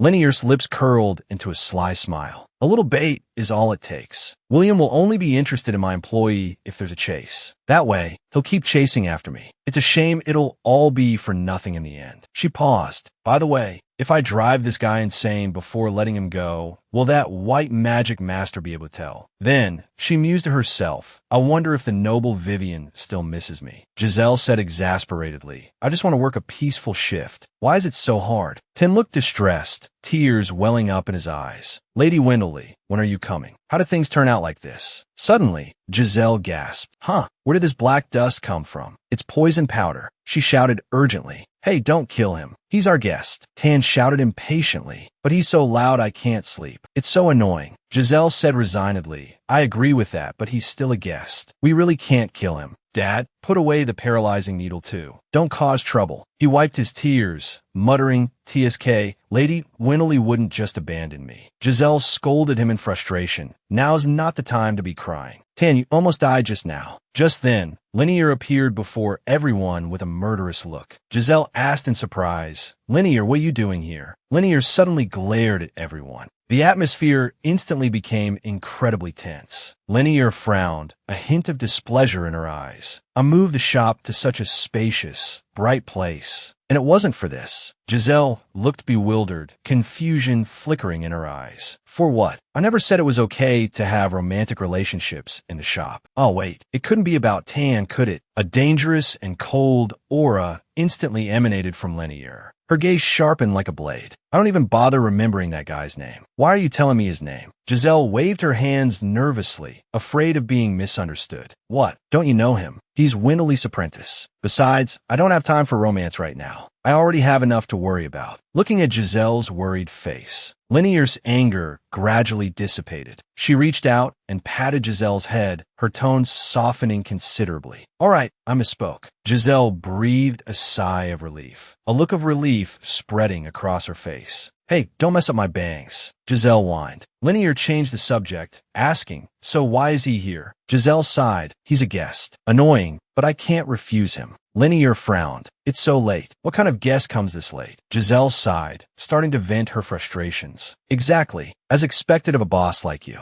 Working here, I've noticed a serious flaw from an employee's perspective. The customers completely disregard the shop's operating hours. Her tone became increasingly indignant, like Tan and Wendeley. To avoid someone, Tan stays in the shop all day. Wendeley only comes back in the early morning. Even if I'm already asleep, she'll quietly open the door, put money on the counter, and take what she needs. What's the point of having operating hours then? Linear frowned, asking in confusion, why doesn't Wendley just kick him out? Why put up with him? Giselle sighed, explaining, it's because there's something else going on between them. Tan begged Wendley not to kick him out, and Wendley uses the excuse of not taking any more apprentices to avoid him. Do I have to explain everything to you? Just then, Wendley suddenly pushed the door open, saying in surprise, oh my, the door is open today. Linear's gaze immediately locked onto Wendley. She said calmly, I'll just ask her myself. However, Wendley seemed startled and turned to run. Giselle suddenly changed her tone, saying with a smile, I didn't expect Wendley to be so afraid of the boss. But then again, Tan owes his life to Wendley's care. Linear's gaze shifted to Giselle, a playful smile on her lips. What? Are you sad he's not here? Giselle quickly denied it, a flicker of panic crossing her face. Not all. Linear pressed on. Then why are you looking at him with such a sorrowful expression? Giselle retorted, looking puzzled. How is that sorrowful? That's my selfless compassion. I'm worried about him. By the way, why are you here at this hour? Linear explained, I wasn't planning on coming, but a strange man suddenly appeared in the shop, and you looked so tired. I was afraid you'd foolishly be tricked into going out with him again, so I came to check. Giselle rolled her eyes. I'm not that stupid. I wouldn't just chase after someone in the middle of the night. She nodded, adding, that's probably true. Last time, he took advantage of my overflowing sympathy and asked me to help him move things. That's how that whole mess happened. Since you've confirmed I'm not in danger, go back and rest. I'm going to sleep too. Linear raised an eyebrow, a playful smile on her lips. This is my shop. Where do you expect me to go? Giselle's eyes widened in surprise. You should go home. Linear feigned distress. It's so late, and you're kicking me out. That's so heartless. She chuckled, continuing, weren't you just the one who personally sent that annoying guest away? Now you're kicking me out. I'm a live-in employee here. Giselle nodded in understanding. But what I mean is, the only room in the shop is the one I'm using. Linear reiterated. Giselle asked anxiously, then where are you going to sleep, Linear? Linear pointed at the room, stating matter-of-factly, isn't there a room? Giselle raised her voice in surprise. So you wanted to sleep on the floor in the shop? Linear looked puzzled. Isn't there a room? Why would you sleep on the floor? Giselle stammered. But there's only one room. She suddenly realized something, a flicker of embarrassment crossing her face. Right? I just kicked that annoying Tan out after mentioning something about relationships. And now you want to sleep in the same room as me. I am not into that kind of relationship. Linear rolled her eyes. Are you crazy? Giselle fidgeted. Did I misunderstand? Oh, this is so embarrassing. No, it's not like that. Boss, you were the one who said those misleading things. Linear yawned, clearly exhausted. I am tired. Just go close up the shop. I'm going to sleep. Giselle hurriedly called out, W8. Why are you going toward my room? Are you really going to sleep in my room? You're such a mean boss. Linear chuckled, her voice laced with amusement. Well, I saw how hard you've been working and was thinking of giving you some time off starting tomorrow. Giselle thought to herself, you think a few days off is going to fix this? Linear added, and I'll give you vacation pay too. Giselle instantly cheered, haha. Boss, you can sleep comfortably in the bed. I'll just take the floor. However, Linear conjured another bed with magic, rejecting her offer. So noisy. Go back to your room. I'm sleeping here. And I hate that kind of relationship too. Okay. Giselle sighed in resignation. Seriously, boss, tricked again. Oof. The next morning, Giselle jumped out of bed, cheering excitedly. Vacation. Vacation. This worker is finally free. I'm going to that bakery Sally in Lavian recommended and try every single kind of bread. A whole day of blissful rest. She excitedly walked out of her room, only to find Linear sitting at her desk, reading. Surprised, she asked, what? You haven't left yet. Linear looked up, a playful smile on her face. Your inner thoughts and your words don't match. Giselle scratched her head awkwardly. Just do your thing. My vacation pay is on the counter, right? Linear teased.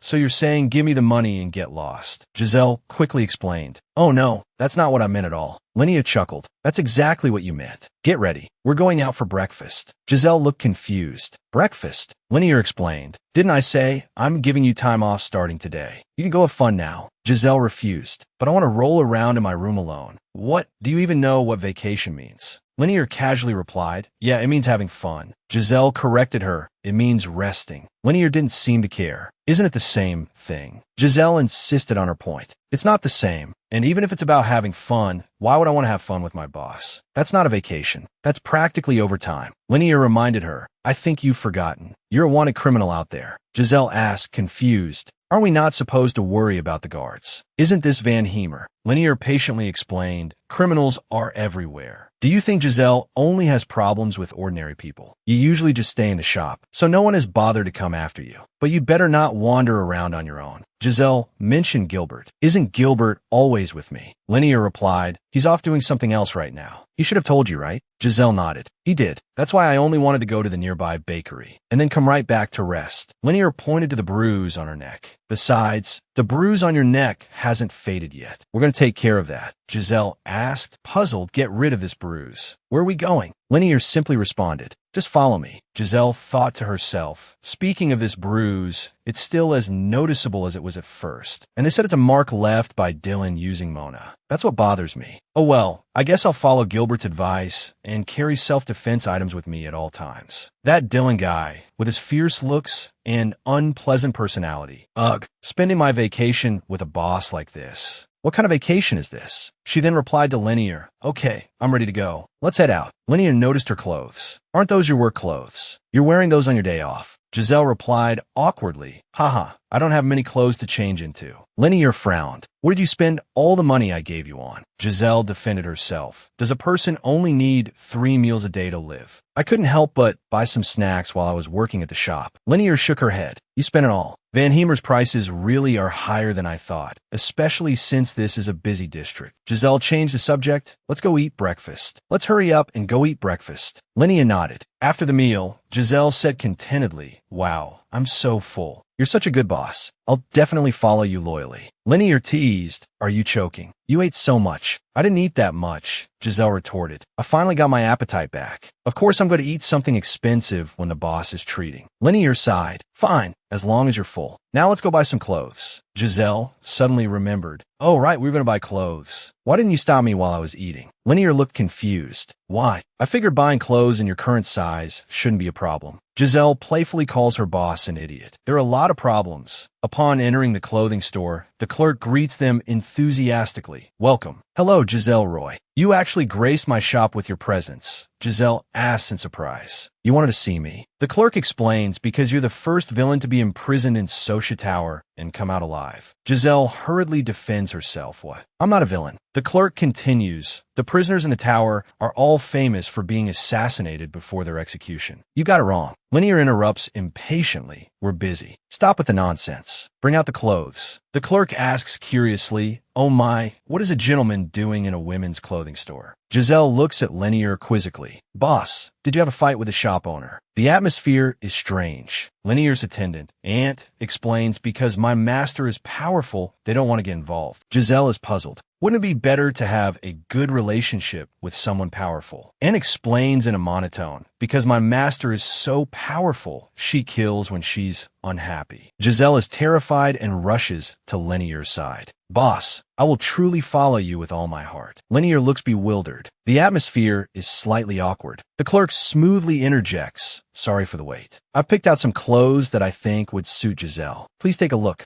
Look at this dress. Pure black fabric. You won't be noticed at night. Linear comments, not bad. Is it important not to be noticed at night? The clerk continues to recommend. This is our best-selling item. Even bloodstains can be easily washed out with Sioux water. Giselle remarks, I'd rather not have any situations where my clothes get bloody. Walking down the street after shopping, Giselle muses, clothes that are easy to run away in. But I'll just keep them at the grocery store. I don't think anything will happen that would require me to run. Linear replies, hopefully not. Giselle thinks to herself, Linear said that. It seems Dylan really is a stubborn person. But leaving that aside, carrying these things is troublesome. Let's take the bag first. After using magic, Giselle exclaims, wow, magic is so convenient. Thank you. She suddenly remembers something. Right, boss? Shouldn't I learn some protective magic? Linear shakes her head. There's no such thing as protective magic. Besides, do you think everyone has magic power? Giselle presses, I know magic power is innate, but there must be other ways. Like a potion that allows people without magic power to easily,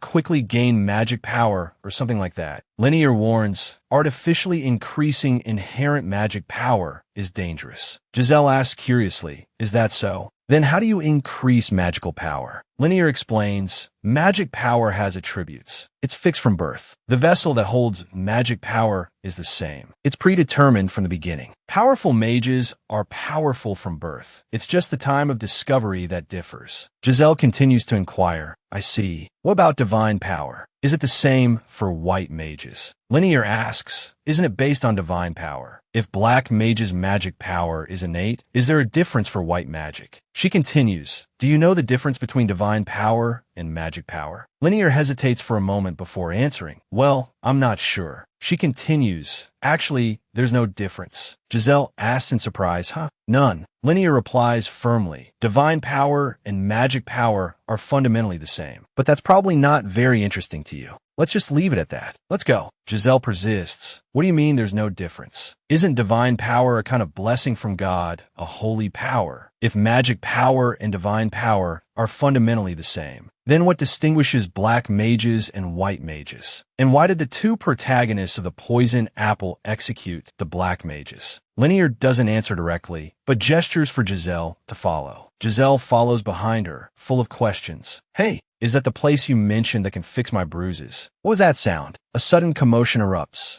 Giselle asks nervously, what's wrong, boss? Linear anxiously asks Giselle, Giselle, are you all right? Giselle shakes her head with a smile and reassures her, I'm fine, boss. Are you hurt? Linear sighs in relief and asks with concern, I'm fine, but what was that all about? At that moment, a man with glasses, Michel, emerges from the house, looking startled. Oh dear, is everyone all right? Michel apologizes. I was developing a bomb and accidentally set it off. That's why. He looks up and sees Giselle, a look of surprise flashing across his face. Ah, Lady Linear. Is Lady William here too? What brings you here? Michel seems oblivious to Linear's subtle change in expression. He extends his hand enthusiastically. It's a true honor to meet you. I am Michel. I'm the culprit behind the bombing of the royal palace 10 years ago. I'm so sorry. Giselle is surprised and slightly reproachful. You mean you bombed the royal palace? Michel scratches his head awkwardly. I saw on the wanted poster that Giselle Roy's bounty is quite high. He seems unaware of Linear's displeasure and continues, hey, although I may not be as good as you, I'm also quite famous in the villain world. Giselle glances at him with displeasure, thinking that he actually considers this a compliment. Michel changes his tone and extends his hand enthusiastically. It's so great to meet you. Can I shake your hand? Linear grabs his hand with a displeased look. Michel laughs, ha ha ha. Anyway, if you need anything, if you want something blown up, I can help. I can even give you a discount. Giselle quickly refused. No, thank you. Linear teased. It seems everyone's really interested in Giselle. You're practically a celebrity, Giselle said, a little embarrassed. I'm not really happy about it. Linear changed the subject. Speaking of which, where's Emily? Is she inside? Michel led Linear towards the door.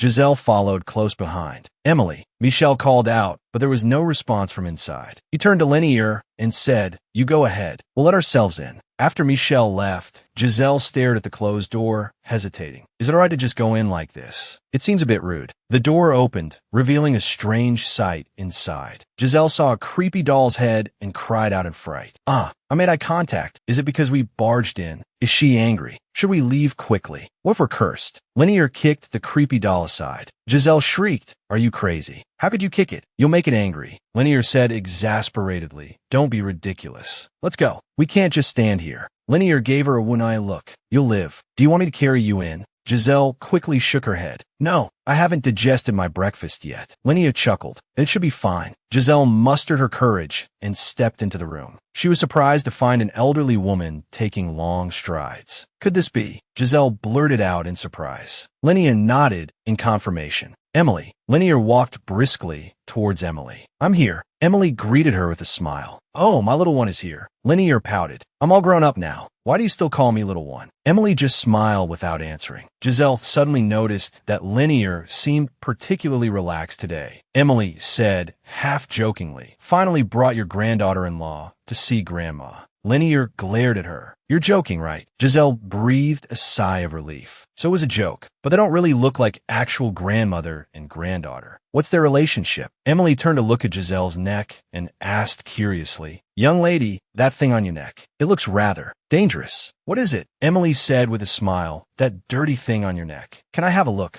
Giselle suddenly realized something. Oh, right. I should have greeted you first. I'm so sorry. I forgot to introduce myself. Hello, my name is Giselle Roy. I'm currently working at Lenier's grocery store.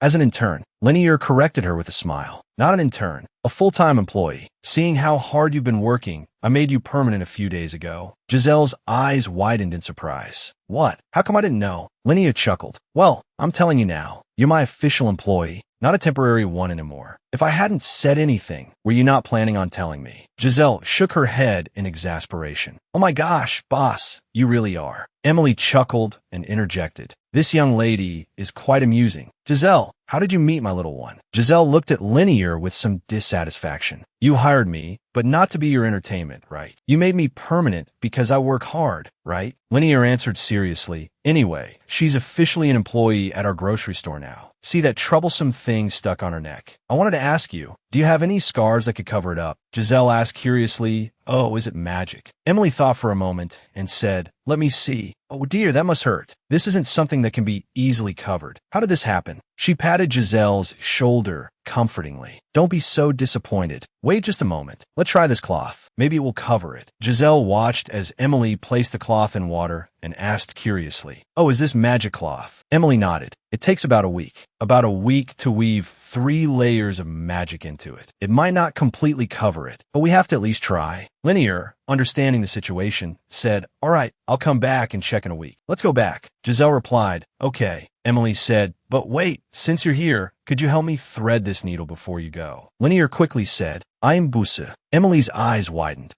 I wouldn't ask if it weren't important. Young lady, don't you think Grandma is pitiful? Do you want to help? Giselle looked at Lenier helplessly.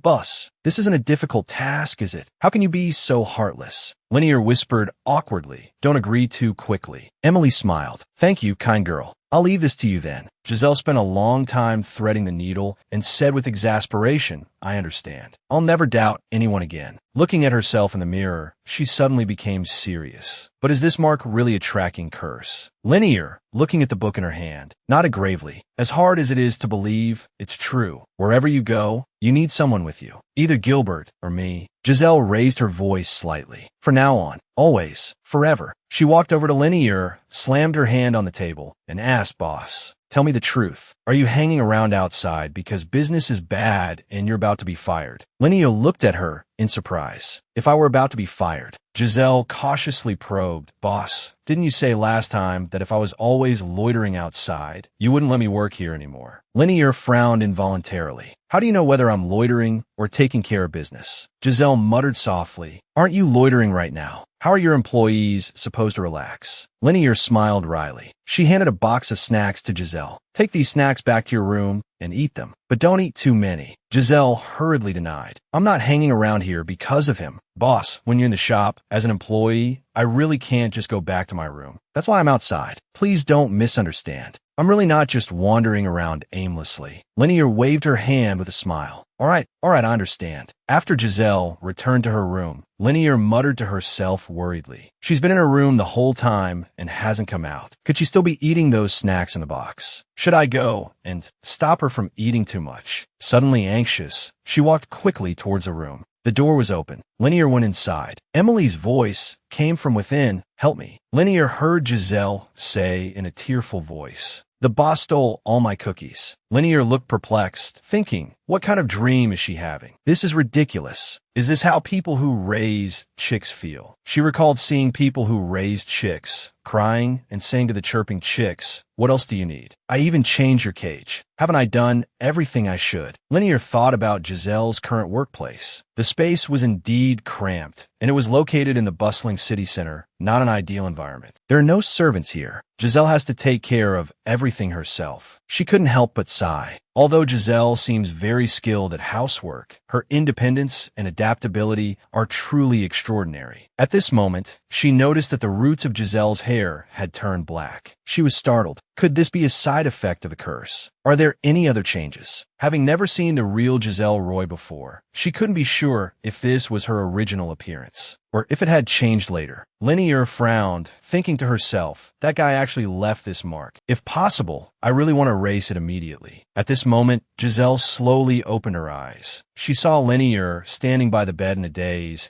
and asked in surprise, "Boss, is something the matter? And why are you pinching my neck? Are you joking with me?" She tried to laugh it off, but Linear released her hand, thinking she has the ability to survive even after drinking poison. But what's so great about that? A slight pinch on the neck can easily leave a mark. What a fragile life. Linear looked at Giselle seriously and said solemnly, "Giselle, your name is Giselle. I gave you that name." Giselle blinked in confusion. "Huh? What are you talking about?" "Giselle is the name I've always had." Linear shook her head firmly. "Giselle is the name I gave you. So even as a joke, you're not allowed to impersonate Giselle Roy. To commemorate giving you this name, I will build you the most luxurious and largest chicken coop in the world." Giselle sat up in bed, asking uneasily, "Will that chicken coop be safe?" Linear smiled confidently. "Absolutely." Giselle cautiously asked again, "Will it also be boss-proof?" Linear hadn't expected Giselle to ask this. Giselle continued, "You may think I'm foolish, but I'm not a pet. Besides, you hired a grocery store employee, not a pet chicken. Employment contracts are signed between independent and equal individuals." Linear was speechless at Giselle's words, but then burst out laughing. Giselle stared at her seriously. "I'm being so serious, and you're still laughing. And you talk about a luxurious and large chicken coop. It would be better to use that money to give me a raise." Linear's lips curved into a smile. "My Giselle is not only interesting, but also incredibly charming. It seems that after returning to the mansion, there will be a lot to prepare for building the chicken coop." With that, she turned and left. Giselle muttered to herself, "This is what a real vacation is like. You know what? Studying the taste of poisons is quite interesting. Strawberry-flavored poison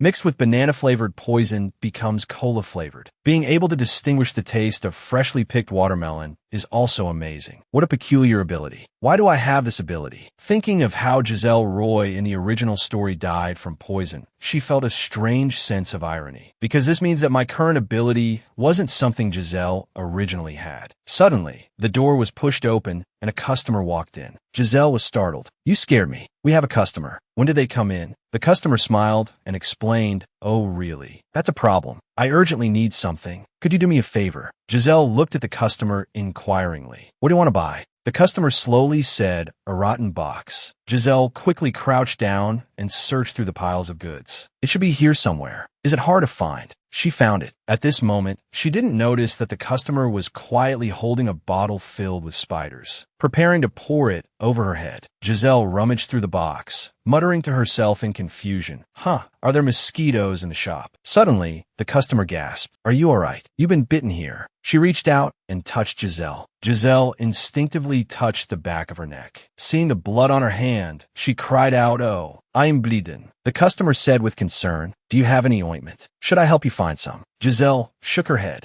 Unsure, she said, "I don't know if there's any in the shop." Seeing this, the customer offered more solicitously, "If it's convenient, why don't you come to my shop? I can get you some medicine." "Oh, right, I haven't introduced myself yet." Giselle looked up curiously and asked, "Your shop? Where is your shop?" The customer smiled and introduced herself. "I have a small shop near the Northwest Square. My name is TOS, and I'm a pharmacist." Giselle said with sudden understanding, "Ah, so you're a pharmacist." However, before she could finish, she suddenly remembered something. Panicked, she said, "The box. There's only one box in the shop. I wasn't paying attention just now. I'm so sorry." The customer smiled forgivingly. "It can't be helped," she said understandingly. "Then I'll go look in other shops. But you should still come to my shop for some medicine first. It's not far from here. You'll be back quickly." Giselle shook her head, declining the customer's kindness. "No, I have to watch the shop. After all, there can't be no one working here." The customer looked a little puzzled. "Didn't you just say you were off today?" Giselle gave a wry smile. "That's what I said," she explained, "but since I'm free, I might as well earn some money. I need to clean up. Could you leave now?" The customer nodded in understanding. "All right, I'll come back another time." Just then,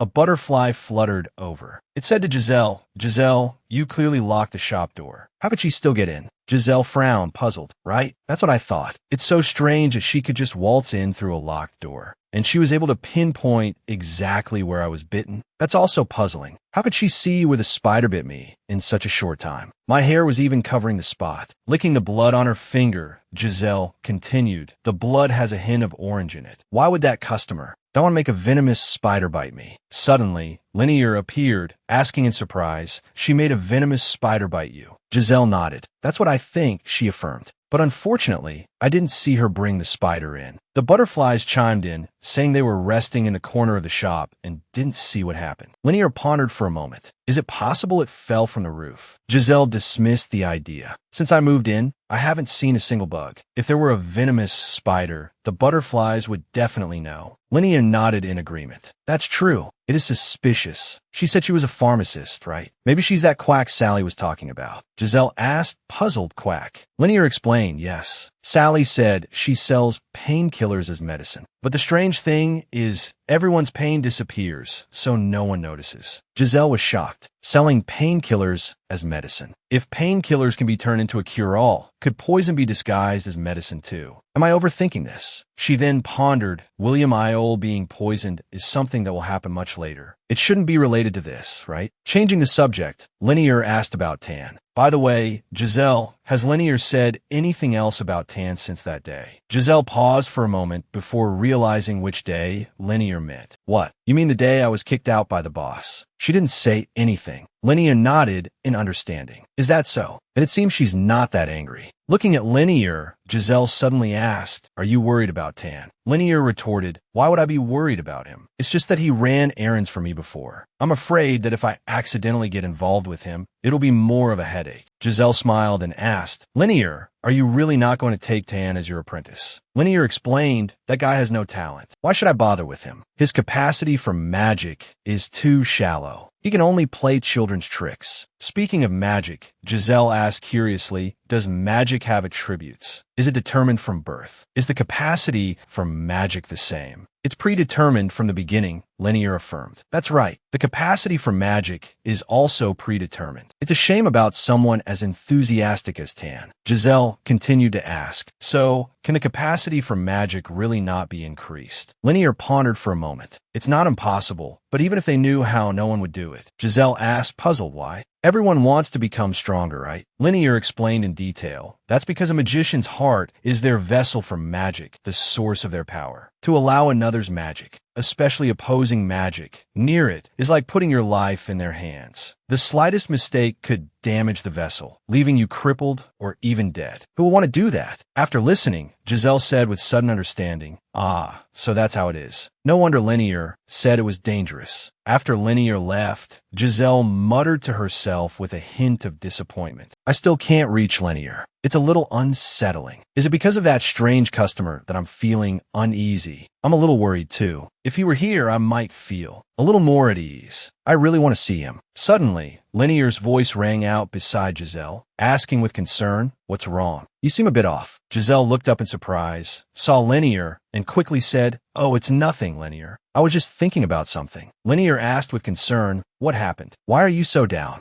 Giselle looked up in a daze. A butterfly suddenly flew towards her urgently. Master, I have something to report. Giselle interrupted it, slightly panicked. I was planning to tell her after I confirmed it. Linear frowned. Rather than being uncertain. You think some lunatic set a venomous spider on you? Well, that's just my speculation. Linear looked at Giselle seriously. Whether it's intuition or speculation, if you think it is, then it probably is. Giselle blinked in surprise. I didn't expect you not to believe me so readily. Linear chuckled and patted Giselle's shoulder. I'll send someone to investigate. Don't be so down. Giselle smiled gratefully. Thank you, Linear. Linear examined Giselle's wound. Where did it bite you? Here. It's already stopped bleeding. It's not that swollen anymore. Linear frowned, observing carefully. Let me see. Is it your hobby to collect useless scars on your neck? Giselle scratched her head awkwardly. What are you saying? I prefer a clean neck too. Do we have any first aid supplies in the shop? I feel like I should disinfect it or put some ointment on it. Linear looked around, shaking her head. I don't think so. Giselle raised her voice. We should have some basic first aid supplies in the workplace. I got this injury while serving a customer. This counts as a work-related injury, right? Linear nodded with a wry smile. Looks like I need to get some medicine. So, you want me to take responsibility? Giselle scratched her head. Just buy me some ointment. What are you doing? Linear applied a cold compress to Giselle's injury, her tone light. My body temperature is quite low. This should make the bite less painful. Not cold enough. I'll get you something else. Giselle shook her head, offering a grateful smile. No need. It doesn't hurt anymore. Linear stood up. Where are you going? Giselle, dejected, lowered her head and muttered, Don't talk to me. I want to be alone in my room. Please don't look for me. Linear smiled gently. Giselle, didn't you say you wanted to see me? Giselle looked up, startled. WH, what are you talking about? I meant I wanted to see my friends. Linear raised an eyebrow, a teasing smile playing on her lips. You don't have any other friends. You haven't been summoned here for very long. Giselle puffed out her chest defiantly.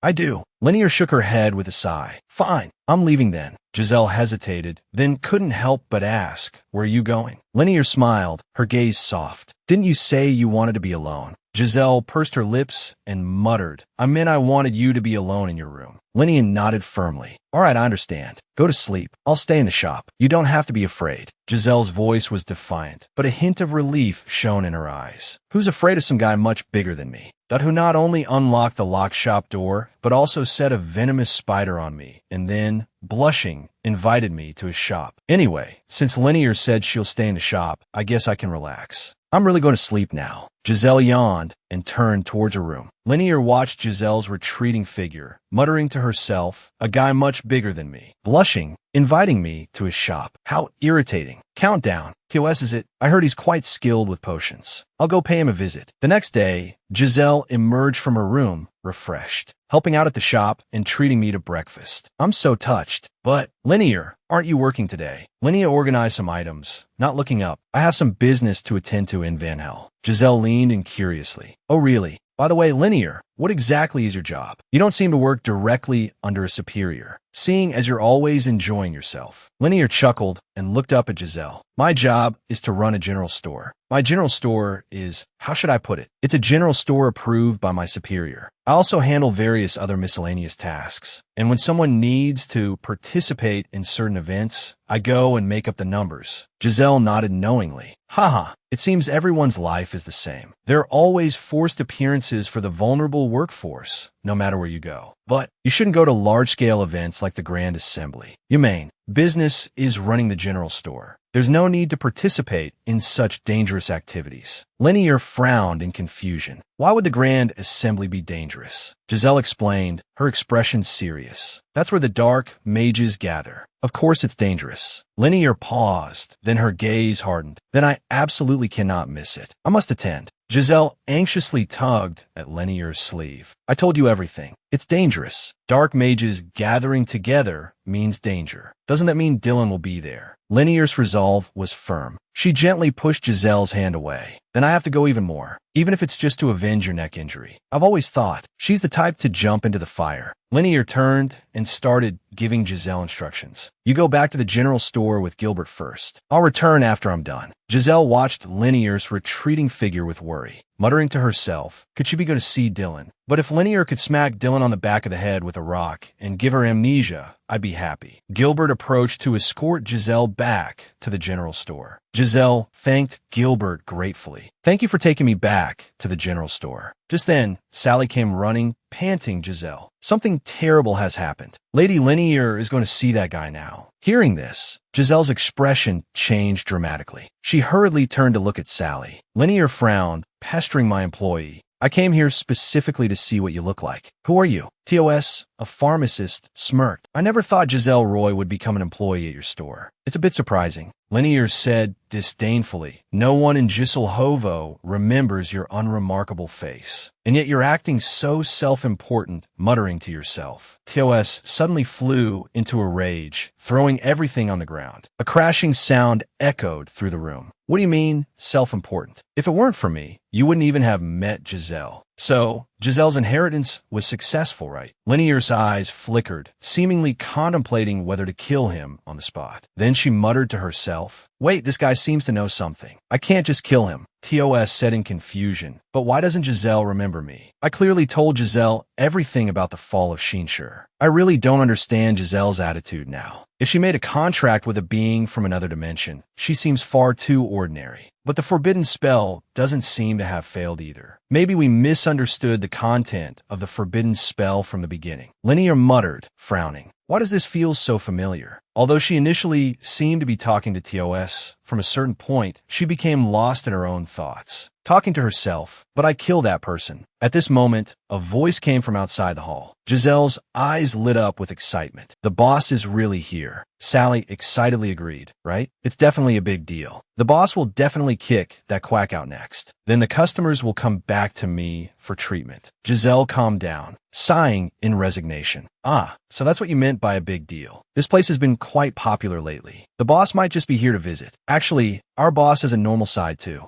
Gelberton said in surprise. No, there are only two reasons why Lady Lanier would visit another store. One, she has something to buy. It's a shop after all. The other reason is to deal with troublesome youngsters. The three of them chattered amongst themselves. Right, absolutely right. Wait, why are you two so certain? Sally winked mischievously at Giselle. If you don't believe me, let's make a bet. Giselle wagered 1 gold coin that TOS would be kicked out. Gelberton chimed in with a laugh. Me too. Giselle shook her head in exasperation. You two are crazy. You're actually betting against me now. Inside the store, Linier's behavior caused a commotion. Giselle looked toward the inside. Is she really causing trouble? That guy's the black mage who runs the grocery store, right? A woman said fearfully to those around her. That's right. She's the one who blew up Sasapi's magic item shop. Giselle muttered to herself, puzzled. Boss, what do you do all day? Another woman gossiped. Didn't Sasapi keep bragging about being Lord Virion's sworn brother before? Lord Virion didn't even react when his sworn brother was bullied. Another woman said in surprise, exactly. And what's even more surprising is that I heard Lord Virion gave her the key to the treasury. Giselle's eyes widened in shock. You're saying the boss manages Lord Virion's finances. Is that true? The woman said uncertainly, I think so. Then she continued gossiping. There are also rumors that she frequently visits Lord Virion's mansion. By the way, you're Giselle Roy, right? Imafan, let me shake your hand. The enthusiastic woman reached out, firmly grasping Giselle's hand and asking, how did you get hired? Are they still hiring? Can you give me some inside information? Giselle was a little flustered. She awkwardly pulled her hand back. What is she doing? Please let go. We're not hiring right now. Giselle thought. She wants me to tell her internal hiring information. What is she up to? The fan said angrily, you're so disappointing. You're just famous for your pretty face, aren't you? Giselle retorted angrily. What did you say? The fan said, it's just a handshake. What's the big deal? Why are you yelling? Giselle angrily retorted. Do you think I became famous so you could shake my hand? Sally watched from the side, excitedly saying meow. Giselle's fighting with someone. You have to win. Gelberton said calmly. Well, since they're already arguing, you have to win. The fan taunted again. I bet you only got the job at the grocery store because of your looks. But even as an employee, you can't even get close to Lord Virion, can you? Giselle smiled, saying confidently, I'm glad you think I'm pretty, but you seem to have a big misunderstanding. Our grocery store strictly selects talent based on ability. You seem to be venting your frustrations because you lack ability. So work on improving your own abilities. The fan became even angrier. Damn it. Ha ha ha. At this moment, TOS looked at the door in confusion. I was wondering why it was so noisy outside. The person we were just talking about is right outside the store. We could just ask her directly. You're curious too, right? Lanier looked towards the door with sharp eyes. That woman, Phydralo, she said. Grab her. The fan said in terror, what is that monster? Are you that amazing? Giselle said calmly. Better than someone like you who takes their frustrations out on others. The fan screamed, you're nothing but a grocery store employee. How dare you still defy me? Giselle noticed the knife in the fangirl's hand, her expression tense. Alarmed, she said, so that's what she was fiddling with, a knife. I need to get out of here. Lanier suddenly appeared, her eyes cold and sharp. Go on, keep talking. Lanier's face remained cold. So, you're saying I just randomly chose him as an employee? The fangirl stammered, her face pale. And no, that's not. No. Unable to finish her sentence, her face flushed with embarrassment, as if she'd been slapped. I'm sorry. She apologized hurriedly, her voice trembling. Lanier snorted, saying nothing more, a look of disdain in her eyes. At that moment, Giselle appeared, a puzzled frown on her face. What are you doing here? She hesitated, seemingly in disbelief. Go on, continue. I heard the boss is going to fire TOS. Lanier raised an eyebrow, a hint of amusement in her expression. So you're here to stop me? Giselle quickly denied it, shaking her head. No, why would I stop you? I'm not that kind-hearted. I just wanted to see if the boss was all right after dealing with the situation, not to see if you were fighting. She gave an awkward laugh, scratching her head.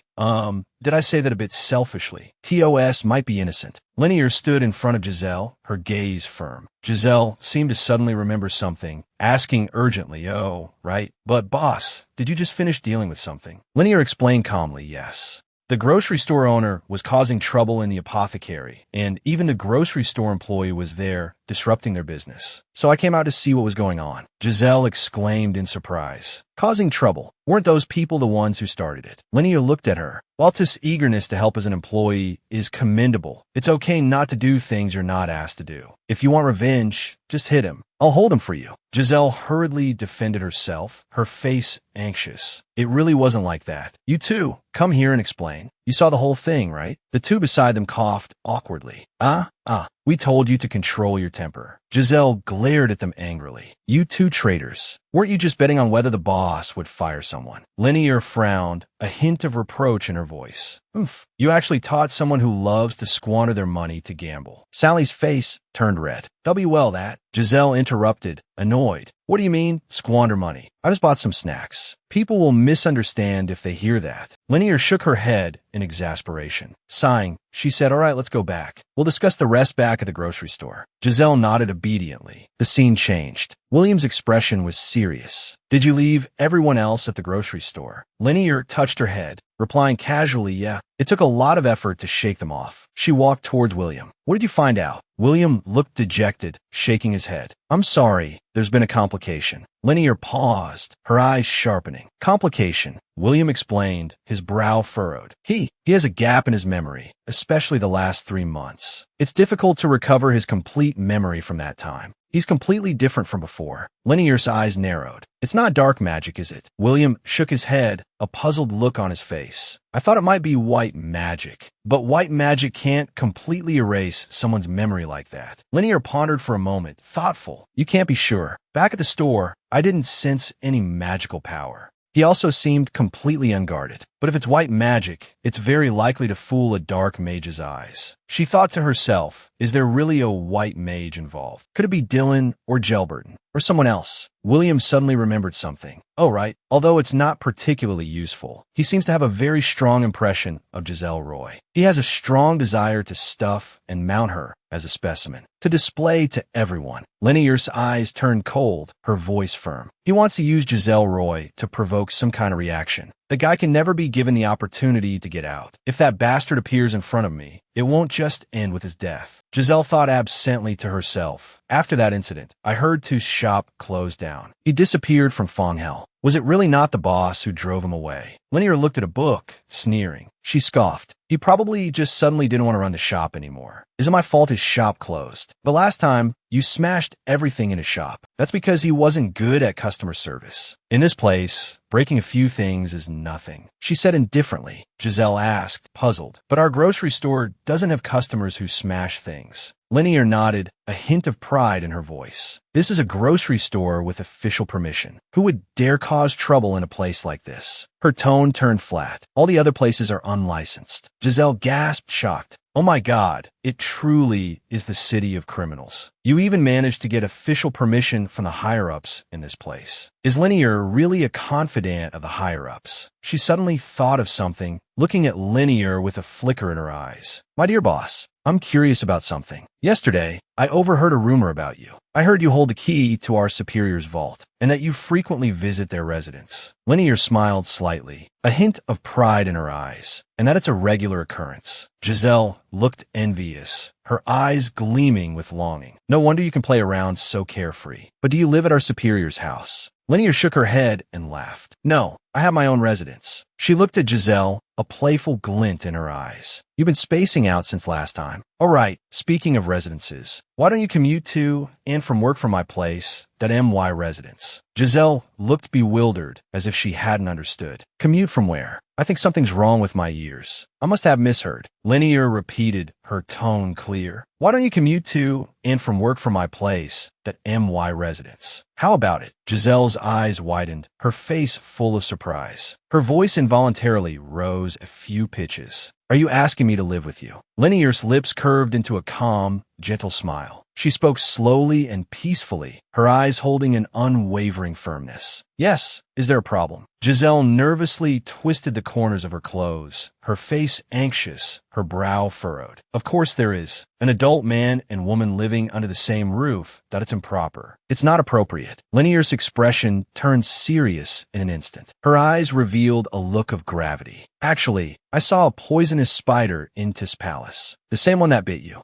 Giselle gasped in horror, her eyes widening. Really? Linear nodded slightly, her gaze fixed on her. Yes, its target is definitely you. After something like that happened, shouldn't you be more careful? Giselle lowered her head slightly, rubbing her chin with her finger, thinking and analyzing. During work hours, even with Gelberton and the others around, but at night, if someone sneaks in, that kind of person wouldn't care about the guards at all. Hearing you say that, it's better to move to a different place like you suggested. Linear crossed her arms. Think it over and decide. I need to prepare some things. I'll be back later. At this moment, two colorful butterflies danced merrily in the air and began to converse. One butterfly excitedly flew in a circle. Master's butterfly is so magnificent. The other butterfly cheerfully agreed, flipping up and down in the air. Master's butterfly, the garden in Master's butterfly's residence, is the most beautiful, magical garden. Giselle listened to the butterfly's conversation, a complex look flashing across her eyes. She pondered silently, her brow slightly furrowed, thinking with helpless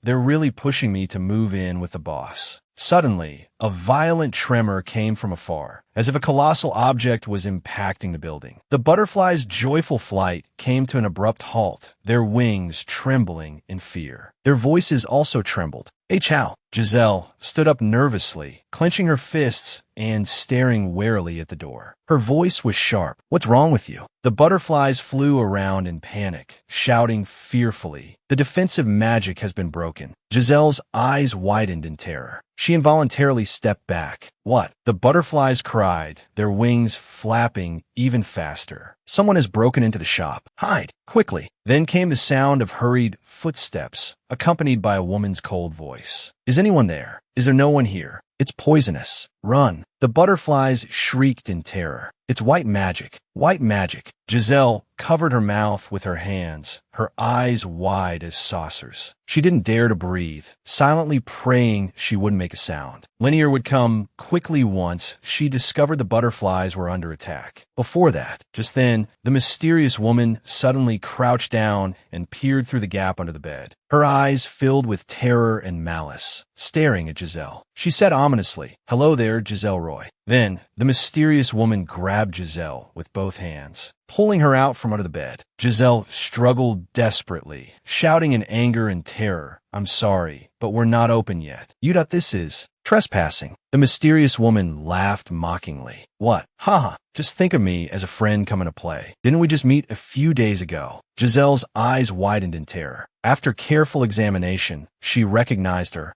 voice trembling. You're the one who caused trouble last time. The mysterious woman nodded with satisfaction, a smug smile on her face. You didn't forget this time. I can't kill you anyway, so don't be so scared. Ugh, that magic at the door took a lot out of me. Damn bastard. I didn't expect him to cast such powerful magic here. Giselle trembled, her eyes filled with suspicion and vigilance. She demanded loudly, "Who are you?" The mysterious woman frowned, a puzzled look on her face. Huh, didn't you just remember me? Giselle took a deep breath, trying to compose herself. She stared at her firmly and said loudly, "I'm not talking about this woman. I'm talking about you, the one controlling her." The mysterious woman's eyes widened in surprised confusion, muttering to herself, "Strange. Giselle Roy isn't this sharp. Did you not use the technique like I told you?" Giselle's eyes widened at the word technique, shocked and confused. Her voice rose slightly. What? He said, "Apricot tree." The mysterious woman paced back and forth across the room, arms crossed. So the side effects caused a personality change. But what was summoned? An ordinary person.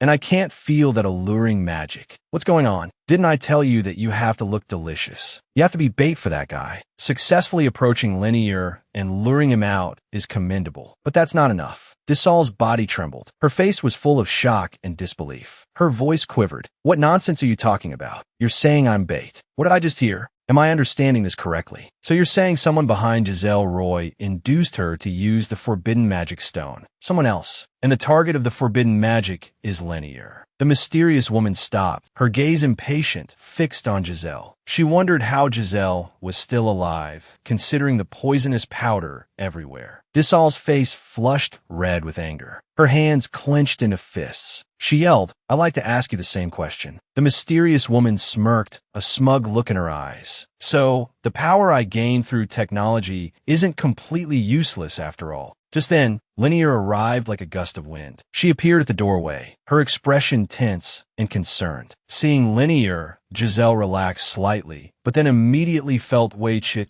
and angrily complained, "Boss, why did you take so long? The butterflies have been dead for ages." Suddenly realizing something, she looked surprised and relieved. "No, wait, thankfully you arrived in time." Then a flicker of doubt crossed her eyes. She asked cautiously, "Boss, you're the boss, right?" Linear stared intently at Giselle. With a scrutinizing gaze, she slowly said, "And you? Are you Giselle Roy?" Giselle straightened her back and looked at her firmly. "Of course I am. So even if it's a joke, but don't imitate Giselle Roy. I'm Giselle, the grocery store clerk, Giselle." Linear narrowed her eyes, looking at her thoughtfully. She said in a deep voice, "That woman didn't intend to kill you. She was just stalling for time. Her initial purpose in coming here was to get close to you, because she's the one who opened the entrance with you." Giselle's eyes widened. Shocked and confused, she raised her voice. "How do you know?" Suddenly a thought struck her, and she angrily demanded, "I just found out. Why did you take so long? The butterflies have been dead for ages. Were you here the whole time? Were you here the whole time, hiding and eavesdropping on our conversation?" A complex emotion flickered in Linear's eyes. She looked down in silence for a moment, then looked up at Giselle. She said calmly, "You claim to know the future of important people, and said you could tell me to spare your life." Giselle trembled, tears welling up in her eyes. She said tearfully, "Do you really? That's suspect me. Do you think I'm in league with that unidentified person from just now? That I would use the future I know to lure you into a trap?" Giselle's face was anxious, her brow furrowed. Her eyes revealed deep confusion and helplessness. Her voice trembled slightly as she said, "I know this situation does look suspicious, but I really have nothing to do with the forbidden magic. I don't remember anything about forbidden magic. I don't understand what that woman was talking about." Linear's eyes were sharp as a hawk's. A sneer played on her lips. Her voice held a hint of scrutiny. She replied, "But I can confirm that you were the bait set for me." Giselle was taken aback. Then she gave a wry smile and muttered, "I guess that's true." Linear continued, "However, things didn't go according to their plan. That person wants you to complete the original task." Giselle nodded slightly. That does seem to be the case. Giselle looked up. Confusion flickered in her eyes. "I don't understand why Giselle Roy would try to use forbidden magic, because the novel never mentioned any of this. There's no information about Linear and nothing about the white mage who instructed Giselle, because these things weren't important, at least not in the novel. Did I really read a novel about this world? Is it really okay to just let the novel's plot unfold? Did the me who read that novel ever exist? Who am I? Why did I become Giselle Roy?" Giselle's emotions were agitated, her questions tumbling out. Linear, her expression complex, was silent for a moment. Then she slowly said, "Giselle." Giselle looked up, her eyes filled with tears. She managed a weak smile. "You don't have to say it, I know. I admit this situation does look suspicious, but I really don't. I don't know anything." Linear suddenly stepped closer. Her voice softened slightly. "But this shouldn't be an important issue for the boss, right?" Giselle suddenly broke down, tears streaming down her face. She sobbed, "Giselle, why are you crying?" "I am not crying because I'm sad. Whenever I feel wronged or frustrated, that I can't help but cry. That's just how I am. Whether it was before or now, I've always tried to live well, to adapt to my current environment. But why is it always so unsatisfactory? I'm really not crying because I want to." Linear paused, then sighed softly. There was a hint of helplessness in her voice. "Is it because you're afraid of me? Afraid I'll kill you?" Giselle sobbed. If you're going to kill me, just make it quick." Linear's gaze was firm, unwavering. "I won't kill you." "Giselle, do you want to die?" Giselle waved her hands frantically. "No." Linear suddenly changed the subject, her tone light. "The cage is ready." Giselle looked confused. Then she exclaimed in surprise, "You really spent the money. You really wasted your money." Linear smiled. "I'll build you the most luxurious, the biggest chicken coop in the world." Giselle suddenly understood, a sly glint in her eyes. "But you let me go so you could find the person behind this, right? You want to use me as bait to strike back. If you keep me around, they'll definitely send more people. I'll cooperate fully, boss." Linear thought to herself, her expression remaining neutral. "I think I know what he usually thinks of me. But how did you get so hurt?" "I don't know any healing magic." Giselle chuckled, seemingly unconcerned. "These are just minor injuries. Some ointment will do. It's a good thing that woman didn't want to kill you. You almost died. Why would you hide in such a confined space?" Linear frowned, her voice laced with reproach. Giselle quickly shook her head, a hint of grievance in her tone. "I'm not brave at all. I was just handling the situation with the mindset of an employee negotiating an annual salary." Linear's eyes narrowed, her voice serious. "I need to check if that woman poses any further danger." "Step back." Giselle inwardly scoffed. Outwardly, she feigned obedience. "He was really suspicious of me at first. Why the change of heart?" She recalled what the fangirl had said. Isn't she just a pretty-faced grocery store clerk? She wondered, could it be? Did my tear-streaked face soften his heart? Giselle suddenly looked up, a probing glint in her eyes. "Boss, do you think I'm pretty?" she asked. A playful smile touched Linear's lips. Teasingly, she said, "Haha, I thought you assumed I spared you because I like your looks. It seems I'll die of embarrassment before the boss kills me." Linear's smile faded, replaced by a serious expression. "No, you're not that pretty." Giselle's face fell, a flicker of disappointment in her eyes. Linear's tone shifted, now laced with approval. "But you handled the situation beautifully." Giselle blinked. Then a triumphant smile spread across her face. "We haven't known each other that long, have we?" Linear added, a teasing lilt in her voice, "And you're especially ugly when you cry." Giselle's face flushed crimson. She quickly shook her head. "I'm so sorry. My ugliness offends you." Linear's expression turned serious. "So, if you really need to cry, only cry in front of me. If something is bothering you, now don't hide in a corner and cry. Tell me. Even if I don't want to see your ugly face, I'll help you solve it." A wave of warmth washed over Giselle. A blush crept up her neck. She thought, why is my face so hot? Something feels strange. Suddenly remembering something, Giselle quickly changed the subject. "What about this woman? Shouldn't we take her to a hospital?"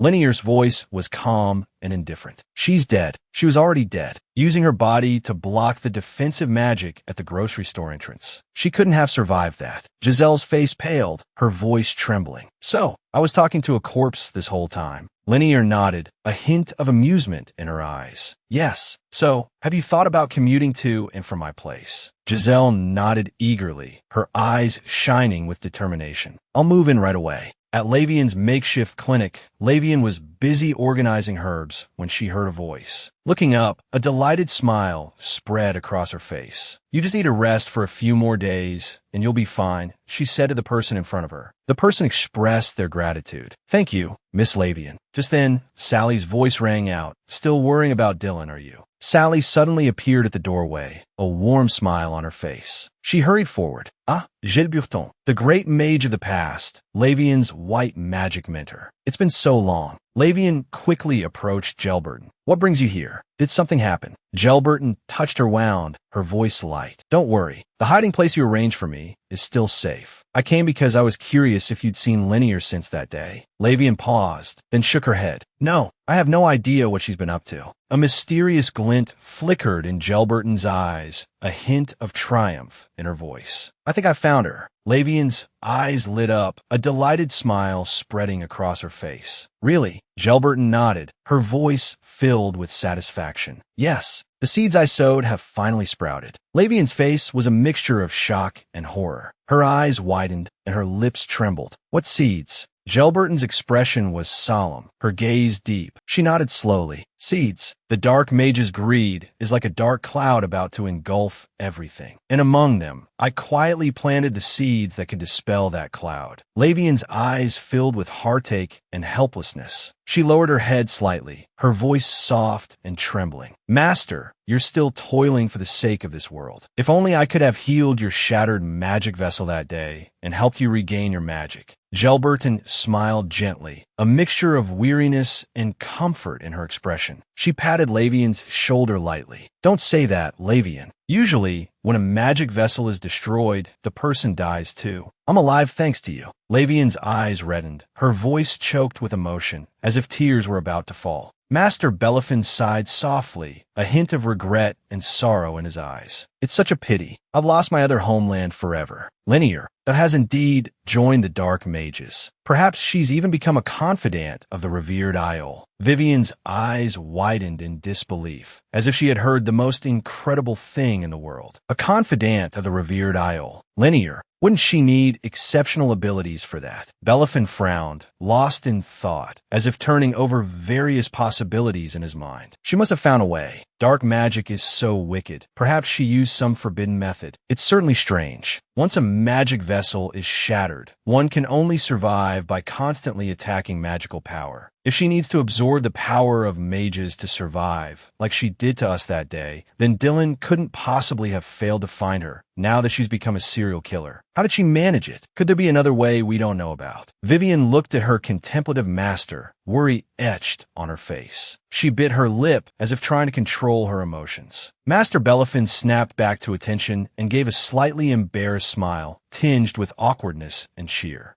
Saw thee. Old habits die hard. Vivian asked softly, her eyes full of concern. Should I pour you some tea? Have a drink and calm down. Bellefin nodded quickly, a flicker of gratitude in his eyes. Yes, please. Giselle looked around, suspicion and caution in her eyes. She asked carefully, Boss, be honest with me. You're just renting this place short-term, right? You didn't buy it. Or is this actually the revered Iol's mansion? Linear crossed her arms, a playful smile tugging at the corners of her lips, as if everything was under her control. Consider it a gift from the revered Iol. In any case, this is my house. Giselle, standing behind Linear, stared wide-eyed, unable to contain her amazement, as if she were in a dream. Wow. Oh my goodness. What is this? This porcelain looks so expensive. Giselle suddenly seemed to remember something, stopping and looking at Linear with a puzzled expression, as if trying to solve a mystery. But boss, why isn't there anyone here? Managing such a large mansion must require a lot of servants, right? But I haven't seen a single person. Linear stopped, turned around, and her eyes revealed a hint of coldness and aloofness, as if she maintained a vigilance towards everything. Didn't I say? I don't trust others. This mansion is the safest place for me. How could I allow others to enter? Giselle's jaw dropped in surprise. She pointed at herself, as if she couldn't believe her ears. Then, I'm the first. Linear's lips curved into a smirk, a mischievous glint in her eyes, as if teasing a cute little animal. You're the first person to live in my house. Giselle's heart skipped a beat, her mind racing with thoughts. She swallowed nervously, as if about to step into an unknown world. So, does that mean I'm a live-in maid? Is this a part-time job? If it is, we need to sign a new contract. Linear, seeing Giselle's nervous and endearing demeanor, burst into laughter, a mixture of amusement and affection in her voice. I'm teasing you. Only by staying by your side can you react quickly when the enemy comes, right? Don't worry, I won't betray your trust. Linear's tone suddenly shifted, her eyes softening, as gentle as a spring breeze. Do you like flowers? There's a large courtyard around the lake. Would you like to see it? Giselle's eyes lit up, a joyful smile spreading across her face, as if she had seen the most beautiful thing in the world. Yes, I do. As Giselle followed Linear towards the courtyard, she pondered, trying to make sense of the sudden change. Why does Linear keep saying things that could be misunderstood lately? When they arrived at the courtyard, Giselle gazed at the beautiful scene before her, awestruck, as if she had stepped into a fairy tale. This is the magical courtyard the butterflies were talking about, isn't it? Is everything in the mansion created with magic? Linear nodded slightly, a hint of pride and satisfaction on her face, as if showcasing her masterpiece. Yes, Giselle suddenly understood, murmuring, as if a puzzle piece had fallen into place. No wonder there are no servants. Giselle suddenly thought of something else and looked up at Linear, her eyes filled with concern and curiosity. But wouldn't it be very taxing to use so much magic? Linear gave a nonchalant smile, her expression confident and composed. It's not taxing if the magic is attacked in time. Giselle's curiosity deepened, and she pressed further, as if trying to uncover a secret. Attacked in time, because the flowers in the courtyard are made of magic. You can directly obtain magic power from them. Linnea didn't answer directly. Instead, she noticed the vase in Giselle's hands and asked with interest, as if fascinated by Giselle's every move. "By the way, what's with that vase in your hand?" Giselle scratched her head sheepishly, holding up the vase, her eyes sparkling with pride and joy. "I saw some spare vases, so I made this with the wildflowers growing around here. It's not bad, right? Boss, you should put one in your room too." Giselle walked into the room, a mixture of nervousness and anticipation in her heart, as if embarking on a new chapter. "Where do you want to put it?" Linear's lips curved into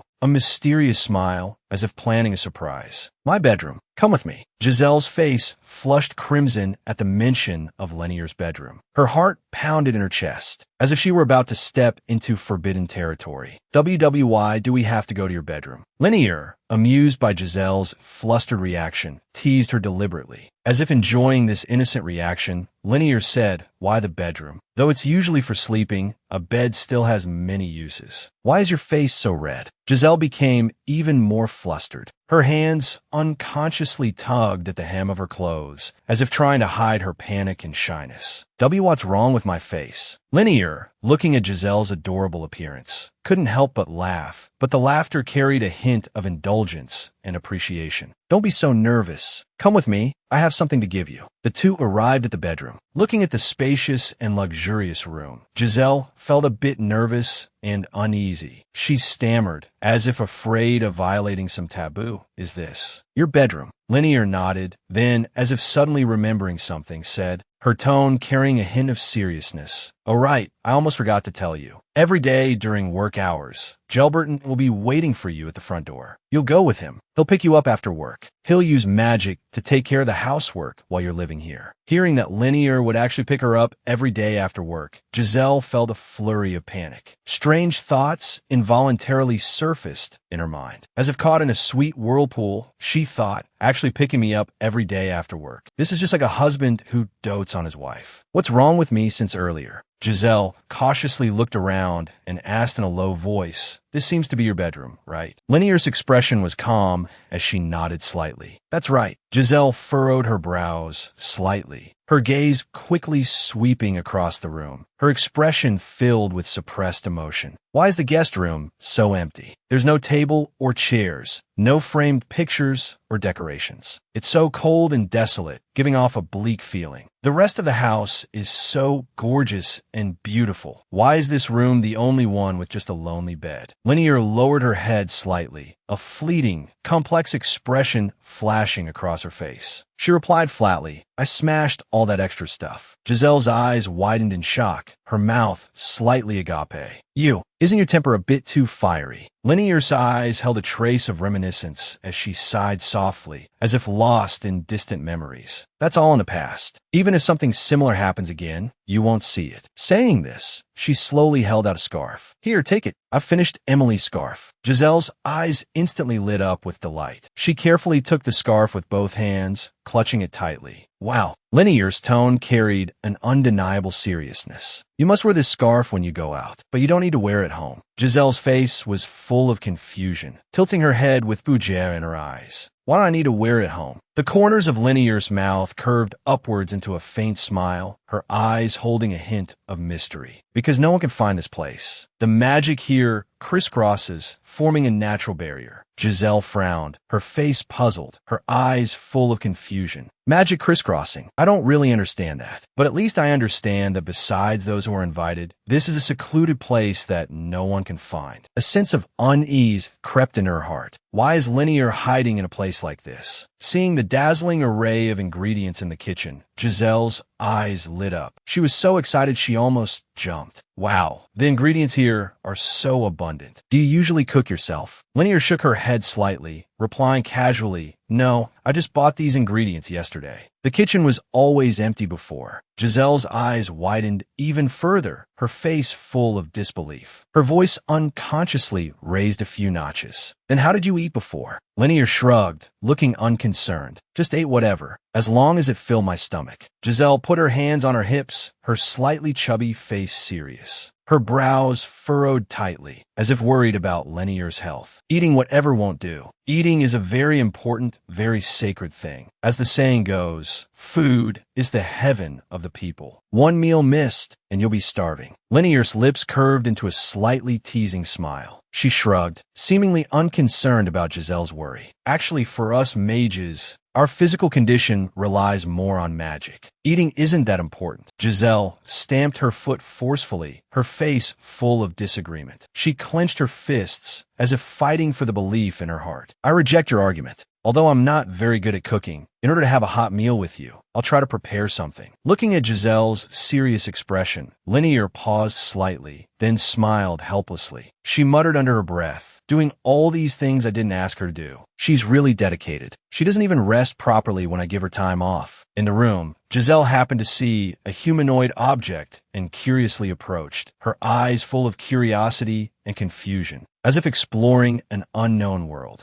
Is this a puppet? Lenier nodded slightly, a faint smile playing on her lips, as if appreciating Giselle's curiosity. It doesn't necessarily have to be a person to be a chef. Cleaning, laundry, serving meals, tending the garden. And I'll add more as needed. Giselle frowned, her face full of worry, her eyes showing concern, as if thinking about Lenier's health. Are you sure it's okay to waste your magic so casually? What if you become unwell like last time? What do you do then? Lenier smiled confidently. It's no problem here, because there's a magic garden. If it weren't for this place, I would have died or become crippled long ago. Giselle was still a little worried. It's no problem here. But outside, Lenier seemed to suddenly remember something. Oh, right, I almost forgot to tell you. Every morning during work hours, Gilbert will be waiting for you at the entrance of Fortin. You'll go with him. I will personally pick you up after work. While you're living here, he'll use magic to take care of the housework. Hearing this, Giselle blushed instantly, her eyes flickering. Her heart pounded like a trapped rabbit. Thump, thump, thump, thump. She muttered softly, actually picking me up after work every day. This is just like a husband being a supportive homemaker. What's been wrong with me since just now? Then she looked up, her voice trembling slightly. Oh, really? You've thought of everything so thoroughly. I don't quite understand, boss. Why are you being so good to me? Her eyes held a trace of caution, as if testing the waters. Don't you know I'm not Giselle Roy? Lenier looked at Giselle with a gentle gaze. Her eyes held a deep meaning, as if she could see through Giselle's heart. Giselle bit her lip, seemingly mustering her courage. Then, don't you think I'm dangerous? Lenier's gaze locked on her eyes. Her voice was low and powerful. Indeed, dangerous. She paused, her tone softening but remaining firm. But no matter who this body summons, I'm very satisfied with you standing before me right now. My consciousness construct, which is practically unconscious, and the fortress like Fortin were both completely unguarded. Welcome. You are dangerous. More dangerous than you think. Lenier watched Giselle's slightly stunned expression, the corners of her lips curving upwards. A gentle smile spread across her face. Her tone became lighter. So, have you finished touring the kitchen? Do you want to rest? Don't you have work tomorrow?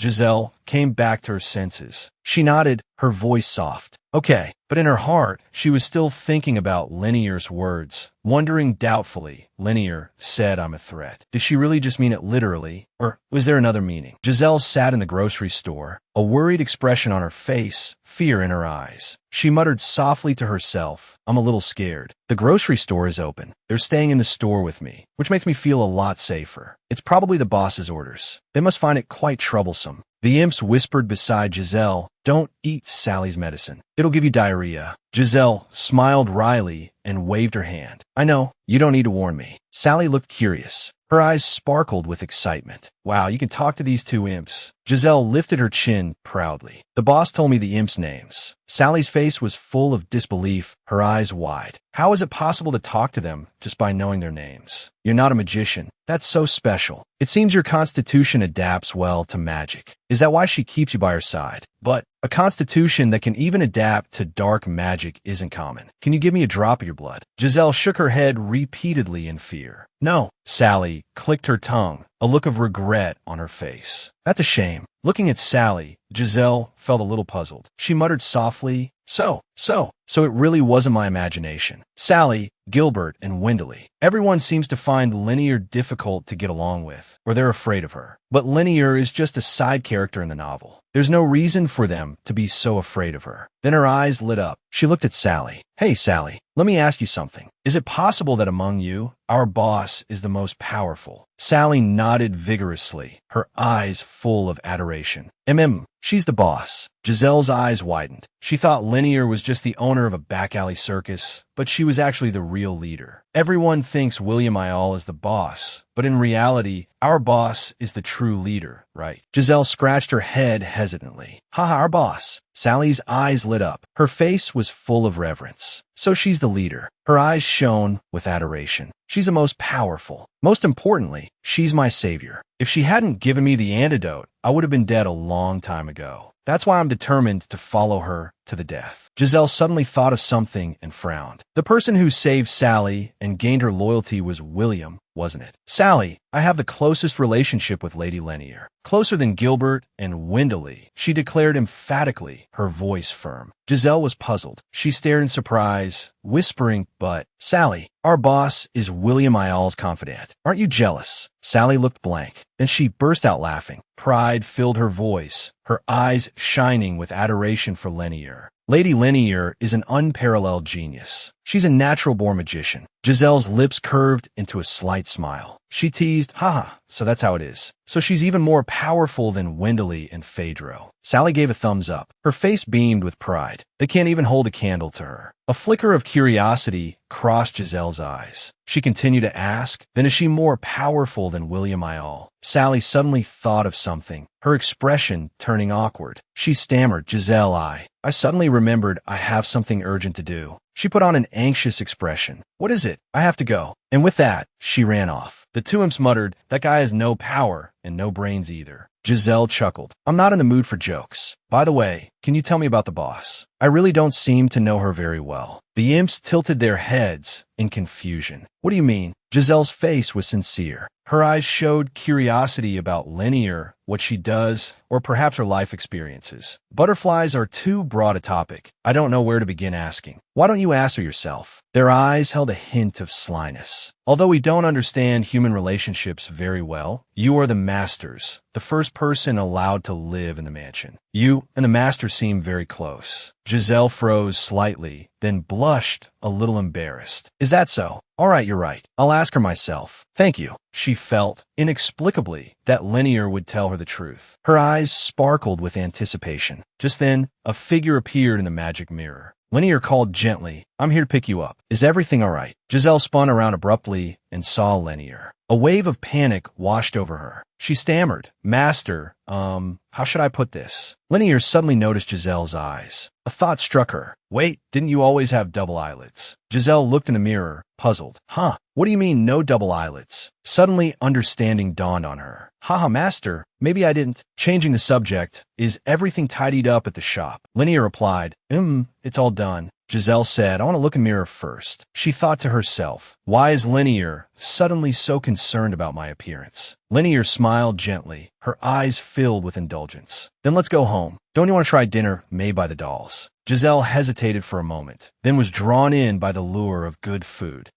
She even came to pick me up personally. Shouldn't I hurry up? She gritted her teeth and made up her mind. Okay. Suddenly, William burst in, looking anxious. Is anyone there? Oh, you're here. Linear saw Giselle was also there and paused slightly. Giselle turned around in surprise and saw William. William, Miss Giselle is here too. Linear said to William. Although I don't know what your business is, please excuse us for a moment. William rushed in urgently. Master, the door is broken again. Giselle's heart skipped a beat. She thought to herself, wait, that person. The image of Ioli with silver hair and an intimidating appearance suddenly flashed in her mind. Isn't that the description of Ioli? Could he be? Panic welled up inside her. She sensed something big was happening. William anxiously said to Linear, something terrible has happened, Master. Right now. It's that well-endowed employee. Giselle suddenly remembered something. William, whom she assumed was a subordinate, called Linear Master. A realization dawned on her. So she's the real boss. Thinking about it carefully, Linear could easily use powerful magic, casually boss around the villainous trio, and wasn't on good terms with the first circle, no matter how she thought about it. Suddenly, she clutched her head in pain. Ow, my head. It's splitting. I'll go to the cottage for a bit. You three chat amongst yourselves, she said, preparing to leave hurriedly. Linear smiled and took Giselle's hand. Where are you going? William looked worried. Are you taking her with you, master? He suddenly thought of something and exclaimed, oh no. What if her wind sickness is contagious? William patted William's shoulder seriously. This is an emergency. Let's open the time warp gate first. Giselle stammered, actually, you don't need to take me. I can't help anyway. Linear shook her head gently, her grip on Giselle's hand firm. Her eyes held a hint of indulgence. So, what did you think when you saw him in person? Sparkling silver hair and an unforgettable appearance. Wasn't that how you described him? Giselle blushed. A little shy. You didn't tell him what I said, did you? She glanced at Linear, feeling apprehensive. Linear's lips curled into a playful smirk. Why would I? Wouldn't it be more memorable if you told him yourself? Giselle covered her face, mortified. Huh, you're actually making me tell him all that myself. That's so cruel, Linear. You finally realize I'm cruel. That's a relief. Then you probably understand some things without me having to spell them out. Giselle took a deep breath and mustered her courage. Everyone thinks Iola is the boss, but you're the real one, aren't you? Linear smiled, a hint of pride in her eyes.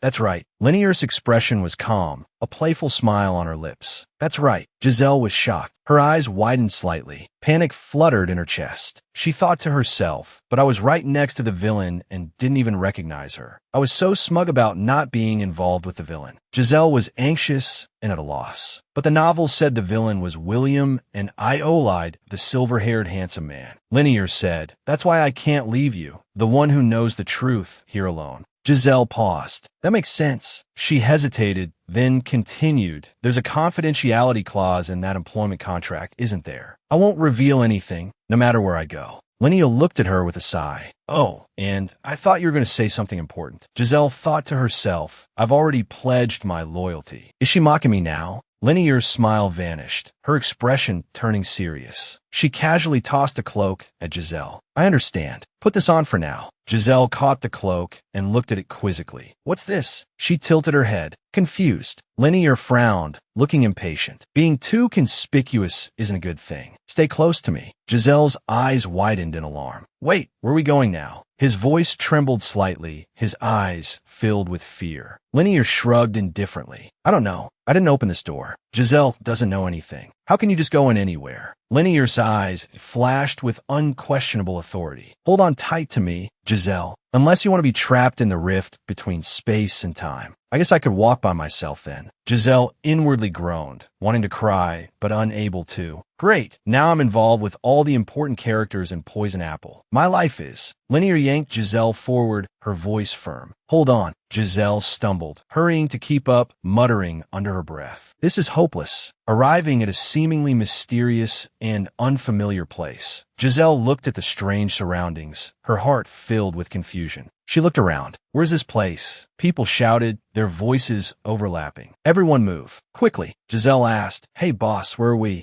A subordinate, with a respectful expression, walked quickly to William. Master William. Giselle's eyes widened in shock. Master William. What's Master William doing here? She gasped in surprise. His acting is amazing. If you didn't know better, you'd think he really was the boss. The subordinate reported anxiously. There's something you need to confirm. William replied curtly. All right, let's go now. He turned to Linear. Go in and help Dylan. Giselle's heart skipped a beat. Oh, is he Dylan's boss? She glanced at Linear. Seeing her calm expression, Giselle became even more puzzled. Even if it's an act, is it really okay to treat the real villain like this? Linear seemed completely unconcerned, her expression indifferent. Disal thought to himself, Linear doesn't care at all. I really don't understand this world's logic. The subordinate's voice was loud and authoritative. Have the sacrifices been handled? And get the underground consortium ready. Everyone responded in unison, their voices unified and resounding. Watching the busy crowd, Giselle thought, since everyone seems so busy, shouldn't I lend a hand? Wait, where are you going? Giselle struggled with a box. I feel like I should be helping with something. Linear raised an eyebrow, looking at her with amusement. Do you know what they're doing right now? Giselle replied. The dark mages were attacked during their meeting. Aren't they urgently destroying evidence to escape this place? Linear's lips curved into an approving smile. It seems you guessed correctly, Giselle. Since they don't know the boss's true identity, we have to keep up appearances so you won't be suspected. Linear suddenly moved closer to Giselle, her eyes scrutinizing. Why aren't you surprised at all? Giselle's heart pounded, inwardly panicking. She quickly stammered, "What, Linear? Why aren't you surprised by the current situation?" "How can I not be surprised? I've been surprised this whole time. But I can't just stand by and do nothing. I have to at least do something." Linear said, "Give me that box." Dylan shouted towards them, "Hey, you two. How could you just make it vanish?" "Wait, boss, wait for me." Giselle followed Linear, looking around the corridor, muttering, Why are there so many doors? Which one leads to the office?" Giselle's heart jumped as she saw Linear stop in front of a wall. She almost cried out. Why did she suddenly stop? Linear turned around, looking at the bewildered Giselle, a slight smile playing on her lips. This is... Giselle hurried to Linear's side, looking at the wall in confusion. "Boss, this is a wall." She reached out and touched the cold, hard surface. Linear didn't speak, but simply waved her hand. A hidden door suddenly appeared in the wall. Giselle gasped, "Wow." Linear glanced at her. "Follow me." Giselle nodded quickly, staying close behind. Giselle thought to herself, of course, a villain's office wouldn't be in a normal place. Looking at the mountains of files in the office, Giselle felt overwhelmed. Do I just need to burn all these files? Linear looked at the documents. "Don't worry about it. I'll handle it all at once with magic." Giselle looked surprised. But Linear ignored Giselle's hesitation. "I'll do it." Giselle thought, is Linear warning me that she's dangerous and I should watch myself? She mustered her courage and continued. Isn't this that a threat telling me not to go around blabbing?" Giselle was terrified, her voice tinged with a sob. "Or a threat to my life?" Linear's lips curled into a playful smile. "You're partially right." Giselle's heart lurched, her face paling. She involuntarily took a step back. "Don't tell me she wants me dead." Linear's expression turned serious, her eyes radiating authority. "I'm telling you, this is the kind of person I am." Linear's demeanor suddenly shifted, her eyes now filled with curiosity. "You told me before not to attend a meeting. In the future, how did that meeting end?" Giselle was startled by the unexpected question. She frowned, trying to recall the plot of the novel. Why did the gathering suddenly ask this? In the second part of Aid, the large gathering where the heroine, hero, and villain meet, a massacre unfolds in the city center. Wielding Iol's powerful magic, Dylan Stacy was repeatedly defeated. Linear observed Giselle's reaction as she spoke. Giselle listened quietly, a strange light flickering in her eyes. "Is that so? Then sit down and watch." Confusion filled Giselle's face. She was completely bewildered. Watch what suddenly?" she asked Linear cautiously. A powerful magical force erupted from Linear, enveloping the entire room. Giselle's eyes widened in shock. This magical energy, she felt as if that she were caught in a magical vortex, her body trembling uncontrollably. "I finally understand," Linear said, a slight smile playing on her lips as she watched Giselle's stunned expression. "So, didn't you say silver hair was beautiful and dazzling? Is that really true?" Giselle asked, her voice trembling. "Why did you bring me here?"